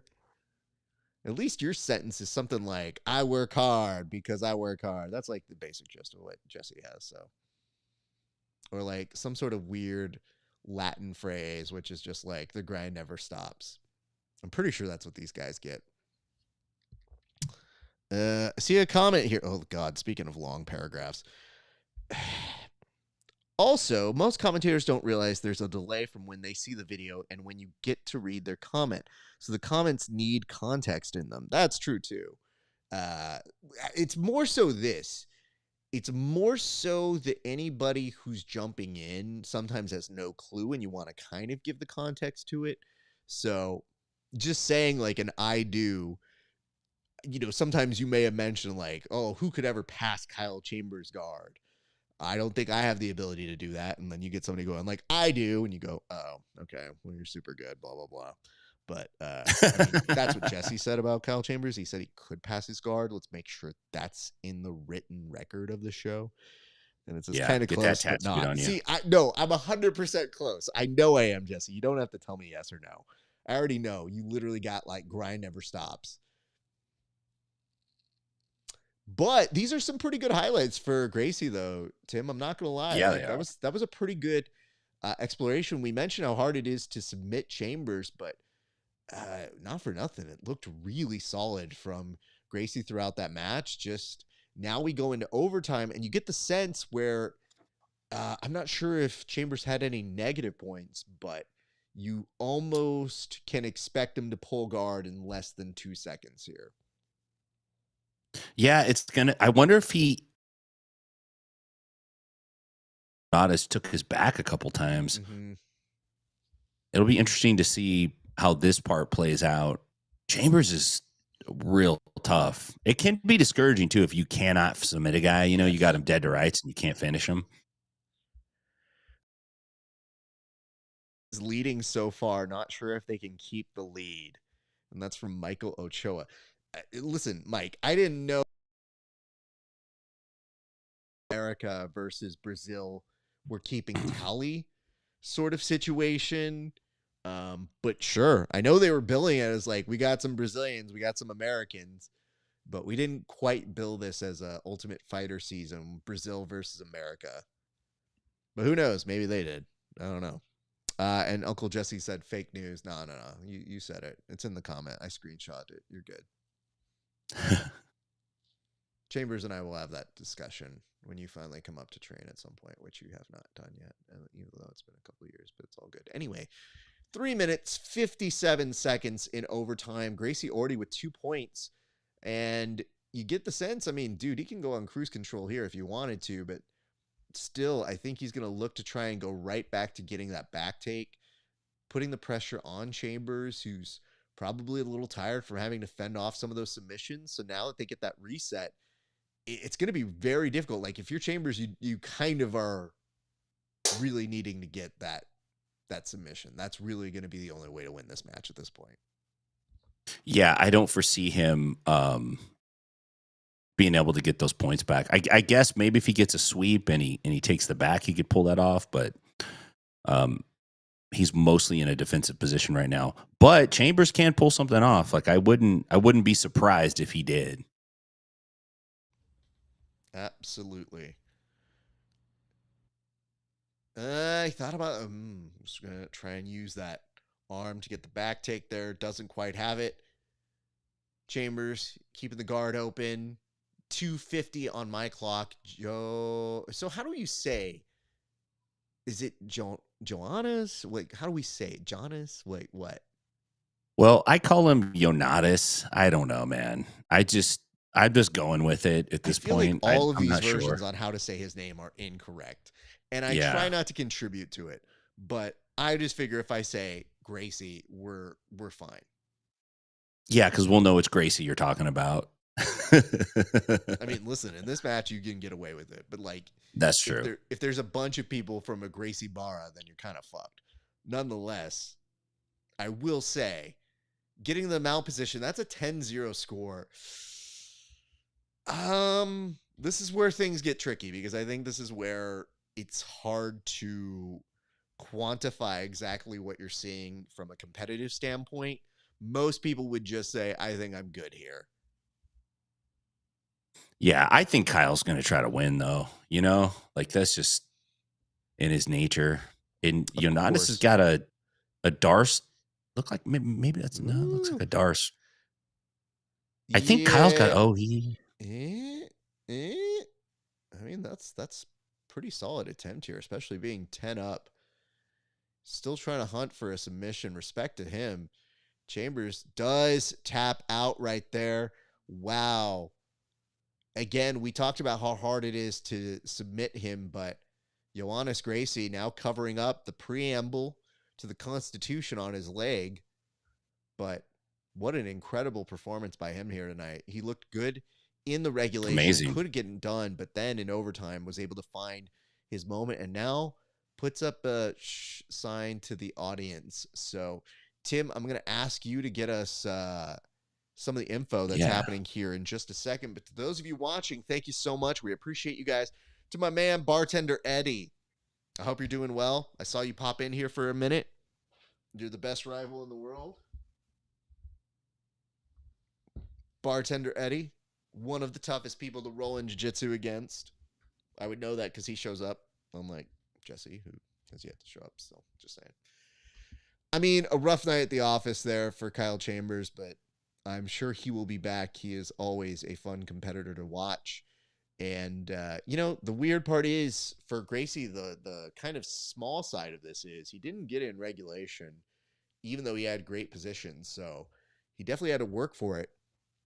And I think here in just a second, we'll get some of that insight that he seems to be telling Brandon McCatherine. I saw a hand raise for this point here, but I have no context for what it means. We'll get to know exactly what it means here in just a second, but I'm pretty sure they're going to throw to some of the footage here of him getting the finish in just a second. But as we do, as a reminder, if you guys like our show, I hope that you do. We will have a new episode of The Bullpen tomorrow where we recap all of the major events in jiu-jitsu, and it says, what submission was it? It was essentially kind of like an in-transition Darce. Like, he got it pretty effectively. Chambers toughed it out for maybe about a good 30 seconds, but it was pretty tough. It was not something I think most of us look like we would get out of. But Tim, do you have some updates for us on what he's saying here? Indeed. Okay, so first he told everyone how to say his name. How does he say it? He says Jonnatas. Jonnatas? Jonnatas. I didn't hear Joe, I heard Jonnatas. Oh, like Joe. Okay. Yeah. And then he went on to say that he wanted to show off his skill and good top game, good control, but he wanted to show off his skills and that he's been climbing the ladder in jiu-jitsu and he's going to continue to do it. And then he's been a huge supporter in my life, and he coached my first MMA fight, and he's paid for me to fly out here, and he paid my rent. Like, he's been really good to me. So he just gave the thanks out to him, and then that was it. So I don't know what the be quiet was thing, because he didn't address it. Maybe it was just like, it's the way he says I love you. He heard how I was pronouncing it, and he was like, turn those guys off. Yeah. He's like, nah, dude, that's not how we say that name. So, I mean, props to him, dude. He looked really good out there. Big respect. He had a good night here tonight. I don't think there's much you can say bad about his performance. It looked really solid all the way through. Not at all. Yeah, no, he looked fantastic, man. He's been winning pretty regularly, I'd say, in the last couple of years. He's looked pretty good, and his top control is just really dominant, and it's putting him in really great positions to win matches. And I'm stoked to see Ronaldo Jr. fight tonight, man. This dude is just a machine. He's got great wrestling, great submission skills, exciting. He's probably the reason they had to lower the mats off the platform. For sure, he runs a risk. Their insurance probably came in, and they're like, yeah, we had our actuary come in, and he actually said they could not insure the event unless we lowered it if Ronaldo Jr.'s on the card. It is very funny to see him walking in so calm, because those of us who have seen him compete know he's pretty intense when he gets out there. So whatever face he's showing us right now is very much for like it's not necessarily fooling us, but it's definitely going to make you very confused when you see this man go to attack here in just about less than 2 minutes. And I have to say that it is very nice to see how quickly they move in this card. Also, so I can't get a good sense of what this is, but you know how do you see this shot of Ronaldo, and behind him they have all these names on the cards of the seats, and it makes me just like maybe look reserved. at those. Yeah, they're pre-reserved, but you should have seat fillers there. I don't like seeing empty seats like that. Like, it legitimately bugs me as a guy who used to do audience work. Normally you have audience members that you have their seat fillers as your main stars get there, because they're going to come on star time. You kind of ask them to move to a separate section, or you drape it off. Like, seeing it empty makes me aggressively mad in a way I cannot fully explain. And you're the UFC, you have people there. You could literally bring in people from the Fight Pass center. Yeah, you can. You could literally tell them, like, hey, dum-dums who are getting your food, go out there and sit there for 20 minutes, and then you can leave. But I digress, Tim. This is a production issue, so. You could feel it. Like, you remember watching old reruns of the People's Court? Sometimes they'd have kids in the audience. It'd be like a bunch of 13-year-olds, 7th graders. Well, it's because they got the one day off from school because they let them go to a taping. But look at that. Count how many seats that is. I can tell you without even counting, that's about 20 seats. Yeah. That's a lot. That's what happens whenever you work TV audiences stuff. Like, my wife does this whenever we go to weddings. She'll be like, how many people are in the room? And I was like, don't do that to me. Like, I want to know how many people are in the room. I was like, there's 127. Like, how do you know that? I was like, it's what happens. So it's like, anytime I go to a gym, I already know what the full capacity is. So do you know anything about Nick here? Because I'm a little bit newer on this man. You do see Nicky Rod and Damien in his corner, but do you know stuff about him that I don't know? No, I don't. I have seen him before, but I don't have very much on his record. Or are you concerned like I am in the way that he just seems a little too friendly? Like, he's been very chill and wavy, and the pre-workout for him in the back where he was just doing the light stretching, like, this is not the dude that you can be doing that with. Yeah, he's very relaxed coming into it. Man, I agree with you, because Ronaldo can pop off at any second. But I don't know. You know, Nick is young. He's probably got great reactionary skills. Well, you get the sense that if he's training with B Team, there's stuff that we don't know. So I'm sure that there are a bunch of young men, one of them, who are like, yeah, he does this. I know this guy. Because it's like a lifestyle channel. So women have the Kardashians. Dudes who like BJJ have B Team. That's essentially what it is. Yeah, that's a good call, actually. Listen, I know exactly what the branding and the programming is here, but even these collar ties, they're so loosely draped here that it makes me wonder, like, what don't I know? And what am I going to be surprised about here momentarily? Yeah, we're going to find out. Okay. But Ronaldo now starting to turn up the heat just ever so slightly as they very kindly ask them to go to the center of the mats. Ooh. Yeah. I think you being ahead of me tells me something is coming here right now. So. Oh, snap. Okay, yeah. Man, they just went out. You don't have to worry about shit. I'm perfectly fine. And that was a nice little return there between the two of them, because you did see the first spark of life that I was wondering about. Yeah, as soon as you said it, it happened. That's when you could tell Nick's like, no, man, I got some shit that I do. I'm just curious because he looks like the type of tall training partner that is a good size for somebody like Nicky Rod to regularly be training with. So I think he'll do okay. I just don't know a ton about him. So that's why it's fun to watch these events. I'm just curious how he gets this prominent of a spot on the card. Yeah, I don't know. I was thinking that because he is, they're right before the co-main event or the second to last fight of the night. So it is a good position to be in, because this is about the time when people start tuning in for the main card for most people, Yeah. But there definitely could be something we don't know about this kid. Oh no. Raph doing his Rain Man thing with occupancy stats. I mean, kind of, dude. I don't know how to tell you this. It's a fun gag game that we do, and it's what happens when you have to fill. Nice little duck there to that single. Doesn't quite get it, but I like the speed there. Nick actually enters very well. Very, very. We were talking about how loose he was. That's sometimes when you see with really good wrestlers where they can make it just seem like at drill speed and just easily find their openings. Yeah, smooth.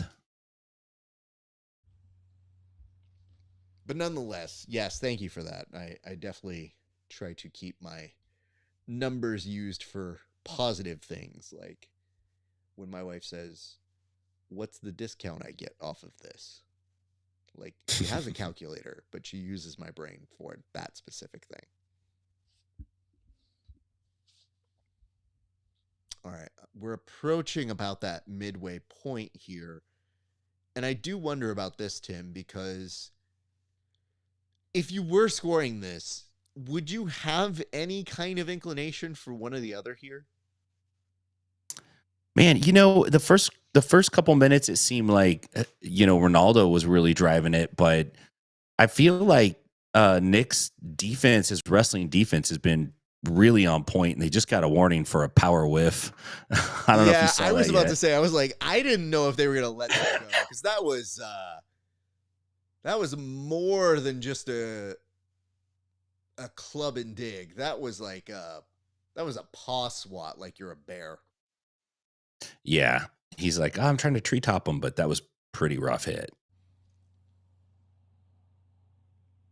Oh my goodness. I mean, listen, I definitely laughed a little bit at it, but nonetheless, he's on a single leg, tries to bring him down, decides to run him up, lifts the leg all the way through. Now maybe trying to go and attack the neck, doesn't quite have it. He's going to see if he can drag him down here. He does lose the grip, and both the gentlemen will find their way back to the center of the mats. What's intriguing about this is, I don't know if you see this, but I think since we're on the element of where Raf's brain goes, nice takedown here. If that was points, that would be points. But when I start to look at the puzzle mats here, because they're not puzzles, but they look like part of a puzzle that they reassemble here, if you would.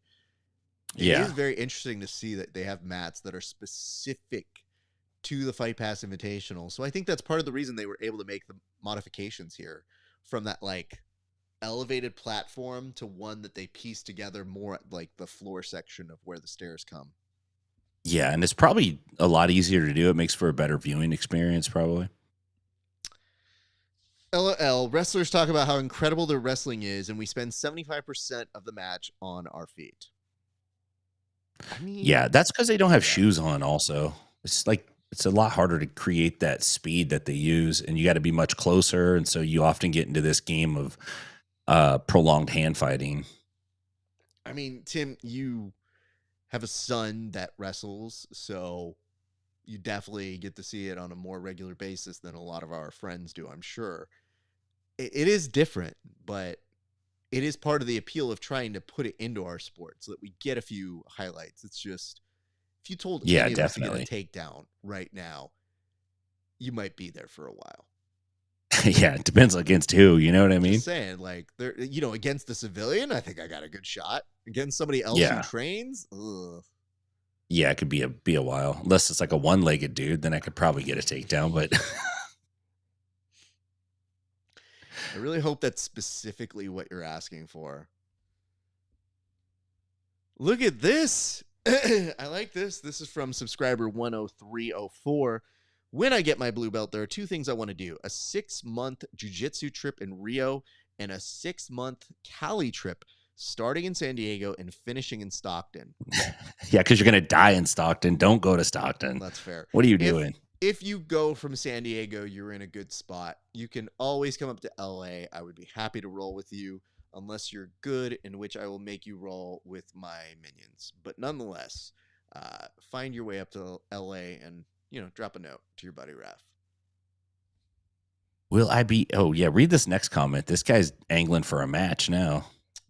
Will I be able to have a no time limit sublimate with a Tim's blue belt of my size? That's a Tim question. That's not a Raf question.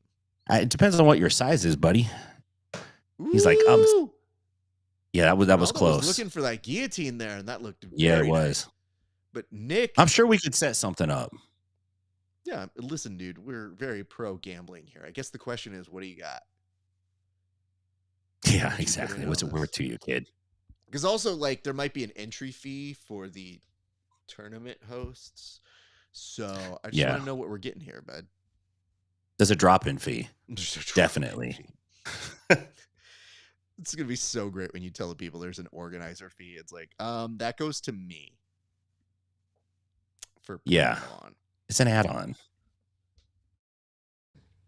Oh, ladies and gentlemen, this match is your co-main event. You got Nolf and Canuto. That should be fireworks. We are still not done with this one, as we're likely going to an overtime, even though Ronaldo trying to give you a submission here to end with 4 seconds left on the clock. I don't think he's going to have enough time to get it. And he does not. But nonetheless, fun way to get there. And Nick, I don't love the look on his face. I think this kid, which is unfortunate in a world where you kind of need to keep your cards to your vest. Like, sorry, I realized I put my finger in front of the camera. You're perfectly fine. This is a kid who I want to play poker with, not watch do grappling and try to mask when he's feeling a little overwhelmed. Tim, I have to say, when I get this isolated track, I cannot promise you what I am going to do with this footage. Oh, that's fine. Okay.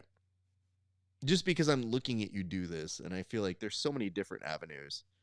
I hope you do something with it. Please. I love being the butt end of the joke. It's great. Well, I do appreciate this, Tim. It does look like coming up here, though, we will have you heading out here in just a second, but we will see you back tomorrow after the OT here. So we're going to watch this OT.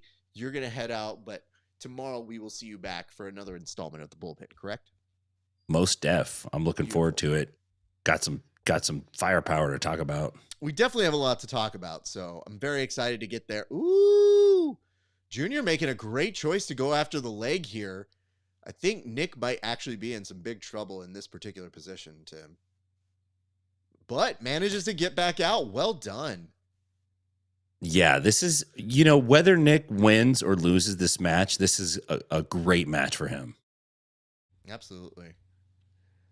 And a good debut match for us to really have more eyes on him because, like I said, I just wasn't as familiar with him. It's a curious placement on the card. I probably would have put him a little bit earlier, given his newness to our eyes. But I think they were trying to run with some momentum for Ronaldo Jr., and for the interim, it looks like Nick has been able to stifle a lot of that momentum, but he might be coming up short here in just a second, as Ronaldo's reach is making the type of darce, well, no, he's switching it off now, but the type of attacks that you would not be able to have if you had stubby T-Rex arm like yours truly. Yep, now he's going to switch that on over. Yeah. Ronaldo's just, he's a menace, man. Yeah. Well done. So here's what I want to say about this match. What's up, Kevin? Good to see you, buddy. The thing that really, it doesn't even disappoint me. It just makes me feel bad. Like, you can see this kid kind of breaking a little bit. And I don't love seeing that. I feel like, dude, this kid wears his emotions on his sleeve. Like, it is hard to watch in the sense that I'm like, dude, you could tell he was starting to get fatigued. You could tell he was getting exhausted and just out there. And it's so hard to go with somebody at the level of a Ronaldo Jr. But it was more kind of heartbreaking to be like, damn, kid, like, I don't want to watch you lose like that. Disappointed. I think he'll be back for sure, though. He's pretty game. I think it was a great experience for him to get out there and fight a dude like Ronaldo Jr. on UFC Fight Pass. Like that's a pretty big deal. That's going to go a long way in the experience bucket. And at the same time, it looks to me like he came in with high expectations. He definitely wanted to win that match, which of course is the right mindset. Ronaldo just kept running the chokes together, though. I mean, there's only so many of those you're going to be able to get out of before you get caught. And it's interesting how he trapped the arm at first, and then he was able to turn this, and it was just too tight. He was deep under the neck. That was nice. Well, I am now putting this up to our friends to let them know that the co-main is coming up. But Tim, it looks like you are about to head out right now, sir. So yes, sir. Let me ask this, sir. Where can the people find you? Where can they go see your stuff before they come back tomorrow? Obviously, they want to see more of your stuff solo. Where can they see that? Well, you can see me at the Bullpen tomorrow, and then inside BJJ on all your social media platforms. I have a Patreon out there, Inside BJJ. Check that out. I have a show coming up on Sunday with a good friend of mine. His name is Joe Spinell. He is a black belt out here in Tennessee. He's also a physician. He's really interesting dude. And he's the first friend that I met out here. And he just happened to be a black belt in jiu-jitsu, which was super great. We were able to bond over that. And we've been good friends since. He's got a great wrestling mind. He has lots of wrestling experience. So I'm looking forward to sitting down with him on Sunday. But yeah, man, outside of that, it's good to be here, dude. Egg just called me a quitter. Damn you, man. This guy's relentless. I feel like he's going to be there right when they close the casket. He's going to get one parting shot in on me. I think the worst part here for me is that Egg was like equating you to a KEVIN SHERRILL, but probably is like, well, at least KEVIN SHERRILL had the decency not to show up. Unlike Tim, who made it seem like he was going to stay till the end, but quit right before the co-main event.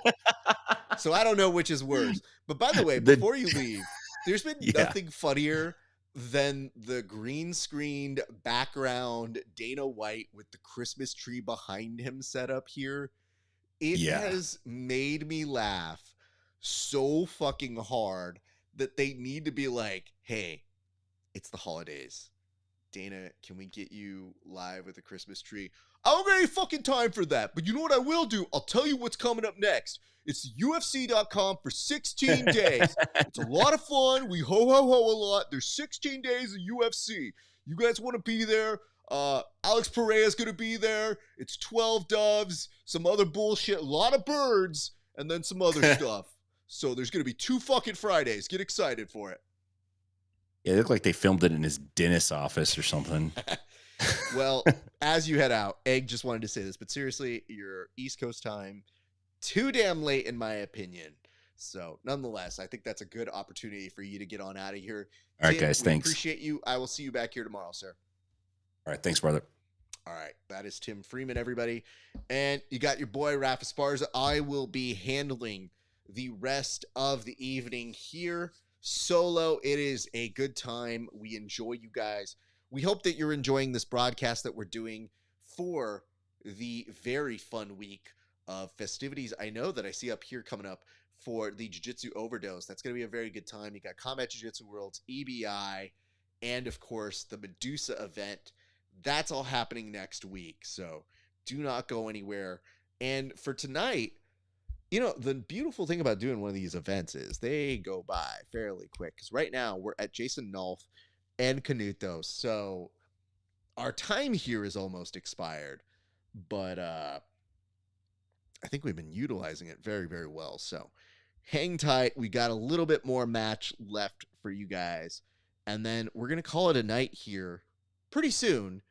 but we do have some more fun stuff to do before we get on out of here. So if you guys have any questions, comments, concerns, hints, allegations, all of that good jazz, hit me up in the comment section. Your boy RAF ESPARZA is going to walk you through the last couple fights of the night. And I hope that you guys have been enjoying the festivities thus far in. We have been very much enjoying our time with you, as we've got Nolf and Canuto about to hit your screens here in just a few seconds. But if you have any questions for me, feel free to direct them this way, as I will happily answer them as best I can. And it says here, I'll check back in after the match. Well, thank you for that. See, even Egg has to leave. I don't think, wait, can't we call you a quitter? By your own metrics, does that not make you a quitter? See, I don't understand. The standards are very different for people here, it looks like. But nonetheless, it is what it is. All right. Appreciate you, Egg. Appreciate you guys watching in. And if you're watching on Twitter or any of our other subsidies here, feel free to drop a comment in. Let us know what you're excited about and who you are most excited to see here on this broadcast. Only 2 matches left. You see people out there from the hybrid jiu-jitsu already with the faces on the popsicle sticks. They're showing some support and love to our good friend, one Renato Canuto, who is just one of the nicest human beings in all of jiu-jitsu. A beast. Somebody that's difficult to grapple with, but always gives you exciting matches. He was an incredible addition to the PGF for Season 6 and a Vegas local. I will say this, though. He was supposed to do an interview with me. Did not do it. So he and I need to have some words, just so that you guys are aware. And I see over here, Abner, you showed up as well. Appreciate you guys all chiming in, saying hello, all that good jazz. We got a little bit more show. 2 matches. You see the Canutos embracing over there. That's some good stuff. Of course, his wife, Raquel, got a win in overtime just a few matches ago. It is always incredible to see them out and about. And Michael Ochoa, I saw your comment a little bit earlier. I appreciate you guys. I'm going to go ahead and post this on over right now. And main event up next. But as a reminder, tomorrow you will see us back here for another installment of the Bullpen. Myself, KEVIN SHERRILL, Tim Freeman. We'll have some more breakdown of this and all the biggest headlines in all of jiu-jitsu and MMA. So don't go anywhere. Jason Nolf making his way out, very chill. Isn't that the whole chill dude meme that we've been doing? Right? That's what the kids love right now. I'm just a chill guy. I cannot tell you how many times I have seen that meme pop up, though. It has been impressive to see how quickly that meme has reached a status where people say, it's overplayed. But is what it is. As I'm watching this match, I will break it down for you as best I can. And then for the last match, Mikey Musumeci will have his opportunity to make his UFC PI debut. This is going to be a very, very good event. So if you guys have not seen him grapple yet, get ready. Well here tonight, but the question of how well, uncertain. He is the exclusive investing in more and more grapplers now in the future, but you're looking at this and it is pretty much on point for both these gentlemen. Jason Nolf looking at 174, whereas Canuto took the limit at 175. We shall see how this plays for both of them. If you guys have questions, comments, concerns, hints, allegations, hit me up in the comment section. You got Nolf, you got Canuto, you got RAF ESPARZA coming to you live right now on all of the major channels for Grappling Hour and the Bullpen. Yes, Canuto is 2-0 here at the Fight Pass Invitational. Never shortened excitement. It does look like Isaac Michele is in the background, as well as Cody Steele and 2 of the Tackett Bros.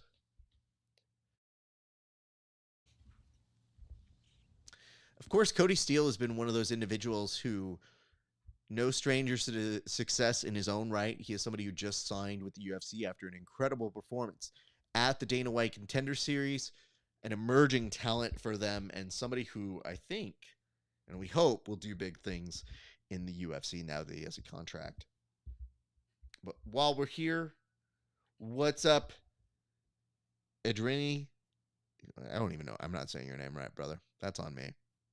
But Nolf, a 4-time NCAA champion at the Division I level, of course. And Raquel Canuto,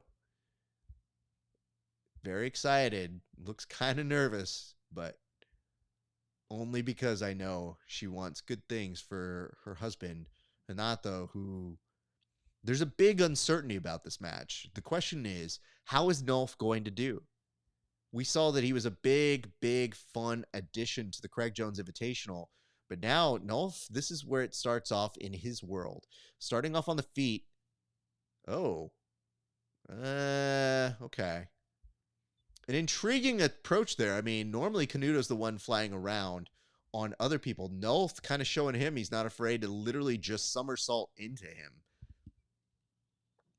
The weird part, though, is for Nolf, the movement is usually one of the things that sets him apart, that makes him stand out. For somebody who lets him kind of make a mistake, putting him into that world really can be beneficial for him. So I'm not exactly sure how this goes, but Canuto kind of faking out a shot. It's kind of a nice little reversal of fortune for both of these boys. I think of the idea that Canuto wants to show him, like, hey, I don't mind standing up with you, because obviously that advantage is going to go to Jason.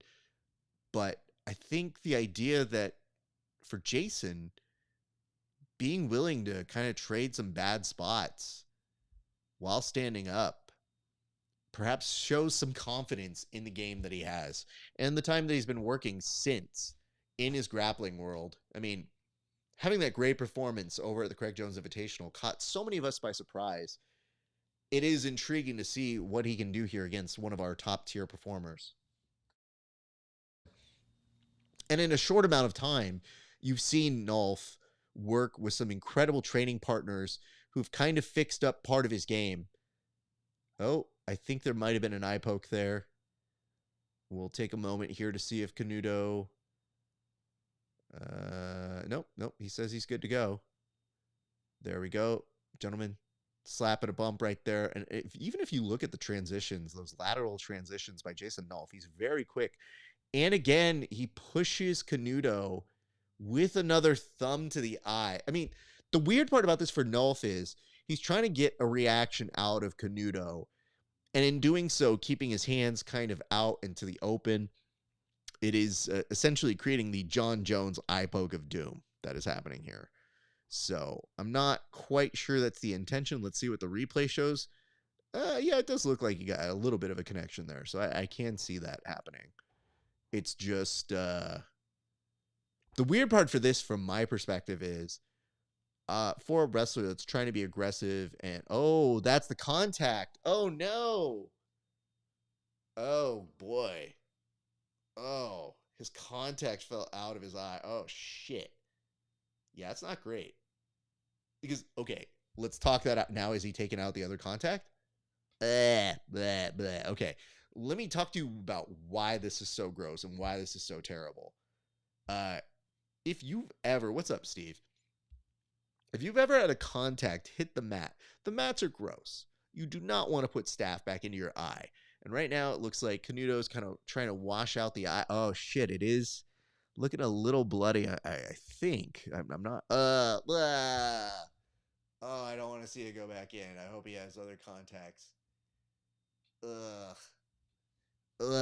One thing about me, I hate things in eyes. That is why I have these. Oh, and he's back up and smiling. I would not be. I'd be super pissed. But... you know, you see a little slight swelling over of that. I think it's just all the more important of making sure you keep your thumbs on the inside when you are trying to get those grips. So, before any of this happened, we were trying to compliment the speed on which Nolf operates. Even when he's just trying to upset you and get a grip or move you to the side ever so slightly. A nice little grab there of the wrist, and man, well done there by Wolf. That just kind of literally splints down one Renato Canuto. And it says, just embrace the Oliveira strategy and go in blurry and blind. Well, you know, Charles Oliveira is in the audience, so if there is anybody you're going to play to, that is definitely somebody you should embrace on that side. So thank you for that one. 5 minutes, 19 seconds left in this match. Canuto has a grip on the back of the head. It is so interesting because I think for Canuto, I don't think he really wants to pull the guard here. It says follow-up interview with Renato for his staph eye infection. Yeah, don't love to see it. Oh, look at that. Now, you don't like the eye pokes here. Tit for tat. Good for Goose, good for Gander. What's up, Ruben Garcia? Thank you so much for the like. We appreciate you. You're watching us here at the Bullpen. Watch some UFC Fight Pass Invitational. Nice attempt there at a foot sweep by Nolf. Doesn't quite get it. Canuto still standing strong. 4:40 left to go as he tries to dart in for just a snatch single. Canuto, almost in a sacrifice, tries to keep up and make sure that he doesn't get taken down fully. But there is just an exchange of grips between both of these guys right now. Well done here. And, you know, this is an interesting little quandary that we have for this reason. Nolf, in his perspective, could accept the fact that you have Canuto at a guard pull, essentially, but he wants to keep it standing. Like, he almost is inviting Canuto to stand back up. It seems more like a designated showcase to just get some wrestling in. Canuto tries to wrestle up. It's probably going to be hard to pull off with Nolf, but I think we see now the strategy of Nolf, which is he's not really going to indulge a jiu-jitsu match. He started trying to point at Canuto when he was pulled guard and just kind of like saying, like, why are you down there? And it's like, well, that's what jiu-jitsu is, my guy. Like, that's kind of what we do here. And especially, you're not going to win. Yep, he lets him have the single here. He's looking to try and get a takedown. Canuto does backstep out of it. Ooh, nice front headlock there by Canuto. Doesn't quite trip him up enough. I mean, these are two excellent gentlemen at their respective fields. So you're really not going to get anybody that's just going to make a dumb mistake. Like, a lot of these things are more geared in the realm of how do you get Nolf to the ground to interact some of the jiu-jitsu? And at a certain point, how do you trick him into playing jiu-jitsu? Because at this point, it's pretty clear he doesn't want to.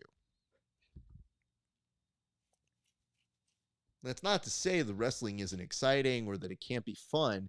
It's just for our particular case of trying to get a submission here. Nolf's game, where it's not necessarily based more on trying to get the submission rather than look. He does get here as they run into the Canuto trying to keep this guillotine on. And yep, now they're going to kind of exchange in position. Canuto doesn't quite let him fully pass, and they're going to reset them. All right, so that is where we are right now. In terms of this match, there is 2 minutes and 13 seconds left to go. 2 minutes, 13 seconds left to go in this match, just to let you know. Canuto starting, and now they're going to have Jason Nolf with a negative point here. It could be for the fact that he is trying to deduce, or it could be for the eye pokes. I'm not quite sure exactly why we're going to deduct the point, but with 2 minutes left to go, this is going to be Canuto's best opportunity to get the submission here because Nolf proved pretty savvy, at least at the Craig Jones Invitational, but that was a fight, or at least a grappling match that was a little bit more of a stand-up. Canuto trying to get into this guillotine from this triangle, and you see Nolf, he's lifted him up, but there's really not much he can do. They can't really slam him down at this point. And Canuto, as they make essentially a warm-up drill out of it, where he's essentially stalking the mats with Canuto in hand. This essentially looks like something you do for conditioning, as all the referees are trying to make sure they don't go out and attack the audience. Canuto lets go from that position. And now they're going to meet Matt's side at the center one more time. Nolf is... He's going to take an... Wait, how many negatives? Hold up. Hey, wait, a -5? Okay. Is it because he was potentially locked in a submission and walked out? I mean, the good news is for a wrestler, it is the opportunity to get those points back if they go to overtime. I just feel like if we got to -5 points, it's kind of one of those things where you go, do we have to do an overtime? It's very fascinating to watch from this perspective. But -5 points for Jason Nolf it is. I don't know if that's a typo. It feels like it could be, but if it is not, yikes. 40 seconds left to go here with Canuto and Nolf. Canuto basically just giving him his back at this point. Yep, now is going to look to take the leg. A very smart move from Canuto, who is able to attack the legs here. This looks like a very unusual position for Nolf, who may not know what to do. And there's a toe hold here from Canuto, who's attacking the legs. And I think he wants to leave him with a parting gift. If he's able to go and attack this a little bit quicker, he might have something here as he's going to push that toward the butt.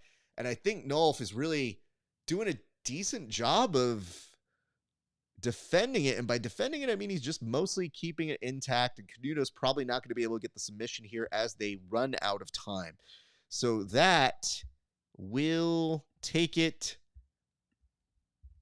What time are you out? See, when you write it like that, I read it as, what time am I done? I'm currently about to see overtime. So they're in the process of letting them take a minute, talk to their corners. And you see Bo Nickel over to the side giving some cornering advice to Jason Nolf, who, I mean, I don't know exactly what the coaching advice is here. I think, if anything, it's probably a little bit more defensive. I'll let you know the minute we get back to the the overtime period. But they will go through a couple of these highlights here. And this is where things get interesting, because this rule set for the overtime with points does favor the wrestler. Having said that, said wrestler is down by -5. So 1 or 2 takedowns could get you back to a good position. The problem is, yeah, I think with him being in this position and him not being able to get out of it, it's almost like a ring out is what they kind of equated it to. And it says you're about 10 to 20 seconds behind by video. You mean your video? Yes. If that is the case, dope. You could put it on pause too. Canuto does these like non-traditional guillotines, but they are usually meant to kind of make a wrestler feel out of place, because the pass is good. Major trouble here in most cases if he just continues to take the pass. It's just when somebody's around your neck like that and they have a good grip, even danger per se, sometimes the newer, less experienced people don't feel that way. And you'll notice that's part of the reason why they haven't necessarily awarded the points here, because I think of the submission danger that they are awarding here for Canuto. But if he does pop out of it, it may be that they award points here that get him up to maybe a -3. That is correct. So now they are at a -3 points here for Jason Nolf, who still has some work to do. Because if you do get the takedown, you then have to work to pass the guard, or you have to invite Canuto to stand back up. Canuto does get back to a guard, which, okay, does not make it perhaps the most exciting thing to see, but it is where it is. And it says, got to learn that Von Flu or OSP.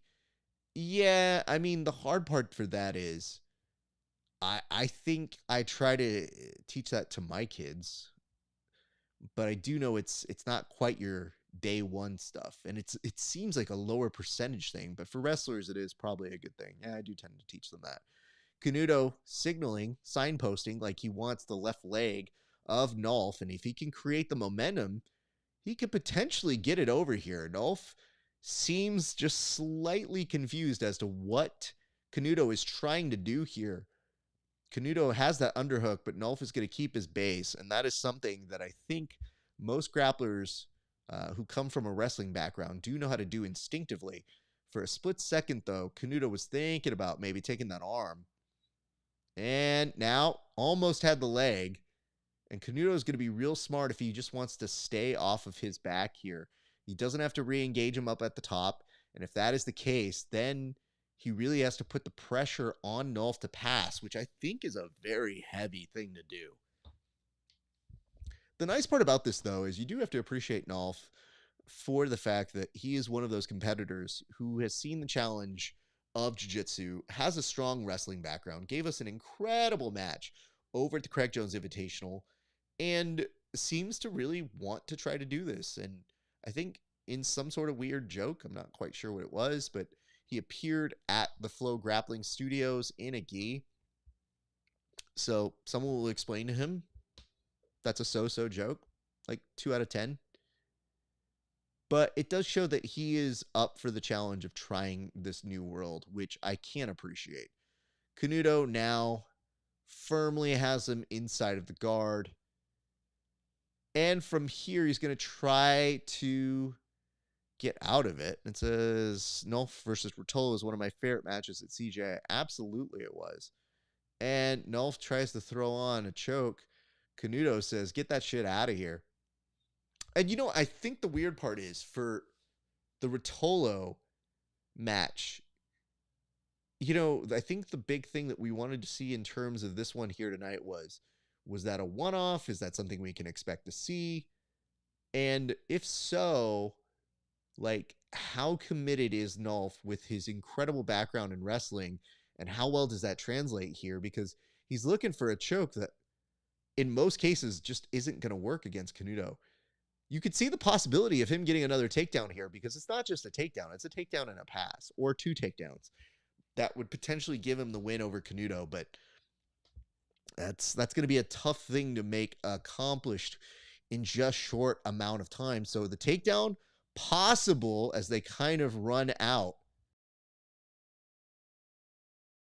Canuto just barely ahead by 3 points here, basically because of the penalties to Jason Nolf here. So -3 to 0. Canuto, I think, will be very smart about how he chooses to be here. In the sense, he does try to get this takedown, and they go straight into the cameraman and the audience, who seems fairly up for it. So we'll see exactly what they have to say here, but with time expiring, there's not much left for Nolf to be able to do, and you do get the sense with somebody like Canuto, he's getting slightly more frustrated. So the hybrid jiu-jitsu head of the household there may be able to eke out this from the negative points. And I think the weird part about this is he's kind of almost letting Nolf try to do crazy shit to him for the mere sake of entertainment. But Canuto's got to be careful here, as he did catch up. That did give him a takedown. Canuto now looking to try and take the back, and will end up just barely ahead. But Canuto shaking his head as his team gives him a nice round of applause there. I mean, ideal match? No. Did it happen? Yes. Did we learn anything? No. And you are seeing Nolf wondering if he got points off of that. I don't think there was enough time to say he got the control over it. So, Canuto, well, we'll see what they have to say. Catherine Cottle says, Raf, I don't know what you're talking about, but it's good to see you. Thank you for that. I don't mind that at all. In fact, that's completely fair. We're watching an event, and it is my hope to explain to the people what is happening. Canuto does pick up the win, 0 to -1. We'll see what he has to say. So I'm going to put you guys on a slight mute so that I can hear it here on the side. But a very interesting match. I don't know exactly how I feel about it just yet, but let's see what they have to say.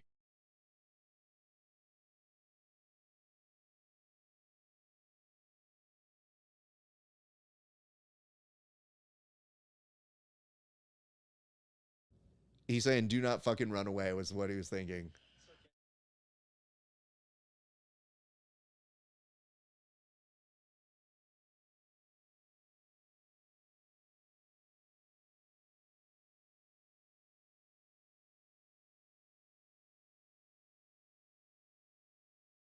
And B-Mag is asking him to walk him through the triangle choke right now.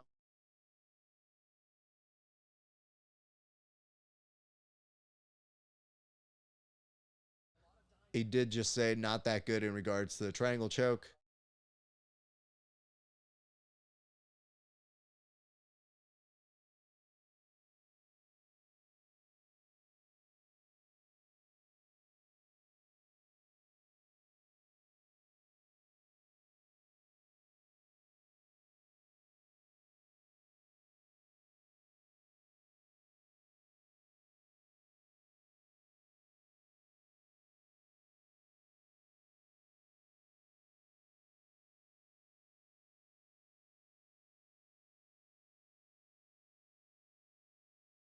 So Canuto essentially apologizing for his performance, saying, could have been better. And Egghead did catch what I wasn't sure he was saying. I didn't want to put the accusation out there unless I was 100% sure. But it says, could have taken him down. He's not that good. Which, I mean, it's definitely possible. All things are possible through my gotch. But, not sure. I mean, Canuto has a very interesting style. I don't think he was going to take him down tonight. Could he have in a different scenario, a different night? Yeah, sure, of course. So I don't know.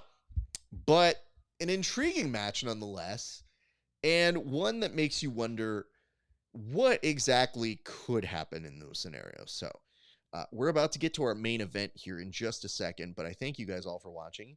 If you guys like the show, I hope you do. Go ahead, give us a like, a comment, a subscribe. This is the channel where I do all of my work. So you can see my interviews with people. They're usually free. If you guys so feel it, you can also drop a like, a comment, a subscribe. That always helps. But you can also go to patreon.com/grappling hour. You can see my interviews for just $5 a month for 30-day embargo before anybody else gets to see it. And for just a few extra dollars, we also do extra bonus content, not available anywhere else. But that's patreon.com/grappling hour. So if you guys can do that, would appreciate it. It does mean the world to me, as this. And I think that you guys enjoy them. That has been the sense ability I've gotten for the many years I have been doing this broadcast. So every little bit helps. And if you guys have questions, comments, concerns, hints, allegations, hit me up in the comments section. Mikey about to take the mats, and Machado, that is coming up next. And I'm going to change the branding here just to make sure we get this on lock. But this is your main event here, people. This is finding out if the UFC is going to make good on their investment with Mikey Musumeci or Michi or whatever people say. It's impossible to always figure it out because I hear everybody pronounces it a different way. So I try to stay consistent with mine, which is mostly just Mikey Musumeci. But I've seen many people say it different ways. So this is your main event coming up right now at the UFC Fight Pass Invitational. This is the 9th installment of it. Again, my name is RAF ESPARZA. You can catch me at Grappling Hour, where I do all my interviews. And we also do another show called The Bullpen with my friends Tim Freeman and KEVIN SHERRILL, who are incredibly fun people to work with. And I love doing the show with them. It is an incredible, incredible show. And we're doing one tomorrow on Friday. And I believe it's going to be at, 12:30 Best Coast time. So keep an eye out for that one. And I see a note here, Mikey by Scorpion Deathlock. Well, Wonder Falcon, if you're talking about Scorpion Deathlock, are you talking about the Sting version? I prefer the Sharpshooter, which is Bret Hart. That is the superior version. Any other Scorpion Deathlock I do not recognize, because Scorpion Deathlock is a pro wrestling move. And I see a note here that says Darth Rigatoni. This is intriguing because I don't know what to expect. I'm not listening to Gordon's commentary tonight, but I cannot imagine that Gordon is too pleased with Mikey, given the fact that Mikey was saying stuff about people with steroids. And here's a weird part about this whole thing. I love that people who do take steroids act like they have the higher ground on this whole thing. Like, they're like, man, how dare he say that about me? And it's like, he's welcome to say whatever he wants to say. I think the weird common consensus that is part of the argumentation here is that Gordon is trying to argue that jiu-jitsu allows steroids like they're legal, thus why not do them? Which is kind of a weird argument, but it is what it is. And there's almost a growing amount of people in jiu-jitsu who think, yeah, why not? Some of them probably want to be on steroids. Some of them probably don't care, or they're just tired of it. But in order to do something realistically with steroids in jiu-jitsu, you would have to do testing, and I don't know that that's something that people want to spend the money on here in jiu-jitsu. Having said that, it will be an interesting dynamic where if in the UFC, they have some standards for performance-enhancing drugs, even though the UFC now is kind of regulating that on their own. And in jiu-jitsu, if you were to test most of our big athletes, you probably would be out of big athletes. So, just saying. It's an intriguing proposition. Nonetheless, it is where we're at. All right, you got Mikey. You got his opponent, one Felipe Machado. This is about to go down for you right now. If you are tuning in, thank you again. My name is RAF ESPARZA. Mikey essentially taking the crane kick approach to popping at him. I mean, I'll say this about Mikey. He is incredibly effective, and it's almost like he sucks you into his world. He's already working on probably trying to get this Mikey lock, which I think would be the statement he wants to make here, which looks like a knee bar, but if he gets the grip towards his face, Felipe is in some trouble here. However, he makes his stand back up. Mikey now may go back on over to just a regular straight ankle and maybe looking to transition to a heel hook. Felipe has to be very careful where he goes next, but looks like he was trying to take the back there. It's a dicey sort of transition. Mikey still trying to take that leg, going to a heel hook now, and still has the grip, so still in a good spot here. The question I have is, does Slap Fight or whatever it is have PED testing? You know, I don't pay attention enough to know that one, unfortunately. I wish that I had a better answer for you, but I will defer to the people who watch that. Unfortunately, I think they watch Rumble TV, so those would be better suited to give you an answer. I'm just a dude trying to ignore it in this world. Felipe Machado trying to yawn off of it, maybe playing to the audience, might have missed his opportunity to unyawn his way out of it. Instead, intriguing, almost used it to pass that guard. Doesn't quite get it. Mikey grabs the other leg to make sure he can't posture back up. Now, as a result here, Mikey looking to see which of the legs he wants to attack. Intriguing conundrum here as Mikey's trying to bridge up, attacking the leg, seeing if he can get a bend here. Felipe not necessarily showing anything yet out of it. Once again, probably wants to come through the back way. And Mikey still has that grip on that leg. It's just an intriguing thing because Mikey did such a level job with the 1FC Corporation. I don't know what exactly he will do in the UFC. It's very fascinating to see how quickly the UFC was like, we're going to go all in on Mikey, and he'll be our first. And it's not to say he's not a talented person. It's not to say he doesn't have a lot of fans or there's something there. But to have him be the first signee of the UFC does show that they probably want to put an investment in. There's a reap here by Mikey, by the way. And Felipe thought maybe he can re-attack it. Don't know if I love this from Felipe. He does seem like a step behind on these, though. The difference is before he was trying to escape out of them. Now he's trying to counter off. And I don't know that he's going to be able to counter Mikey, at least off of these initial entries. Now Mikey get a little bit stronger of a grip. And Machado now kind of in a little bit of a double trouble here. Mikey has both legs. underscooped here by his arms. Felipe is able to get his right leg out. Mikey goes over for the reap, looks to see if he can get that heel hook position. Machado, not quite out of the woods yet. I mean, that left leg has been stuck in a Mikey grip for a minute, and Machado, to his credit, doesn't seem to be sweating any one of these attacks by Mikey just yet. Mikey looks like Felipe was trying to counter off of it, but lost the grip very quickly in that transition. Now, on a wrestle up, Mikey comes up, but you almost get the sense that Mikey plays better from just playing off of his back. We'll see how he's playing off of his passing, but you get the sense he's zeroing in on trying to get one of these legs. Nonetheless, we have less than 3 minutes and 30 seconds left to go in this match, and it has been one-sided in terms of who has been trying to attack more, and it's been all Mikey Musumeci thus far into the match. And Mikey now looking to maybe set up a little bit of a darce, or at least containing from this side control. He has some time to work from here. 3:11 on the clock. Thought about taking the back. Machado didn't give him an opportunity, and now gets back up. Mikey is going to play on bottom again. So this begs a few questions. One, what if Mikey does not get a submission here tonight? How much is the pressure on him to be the first UFC performer and not deliver on his first night?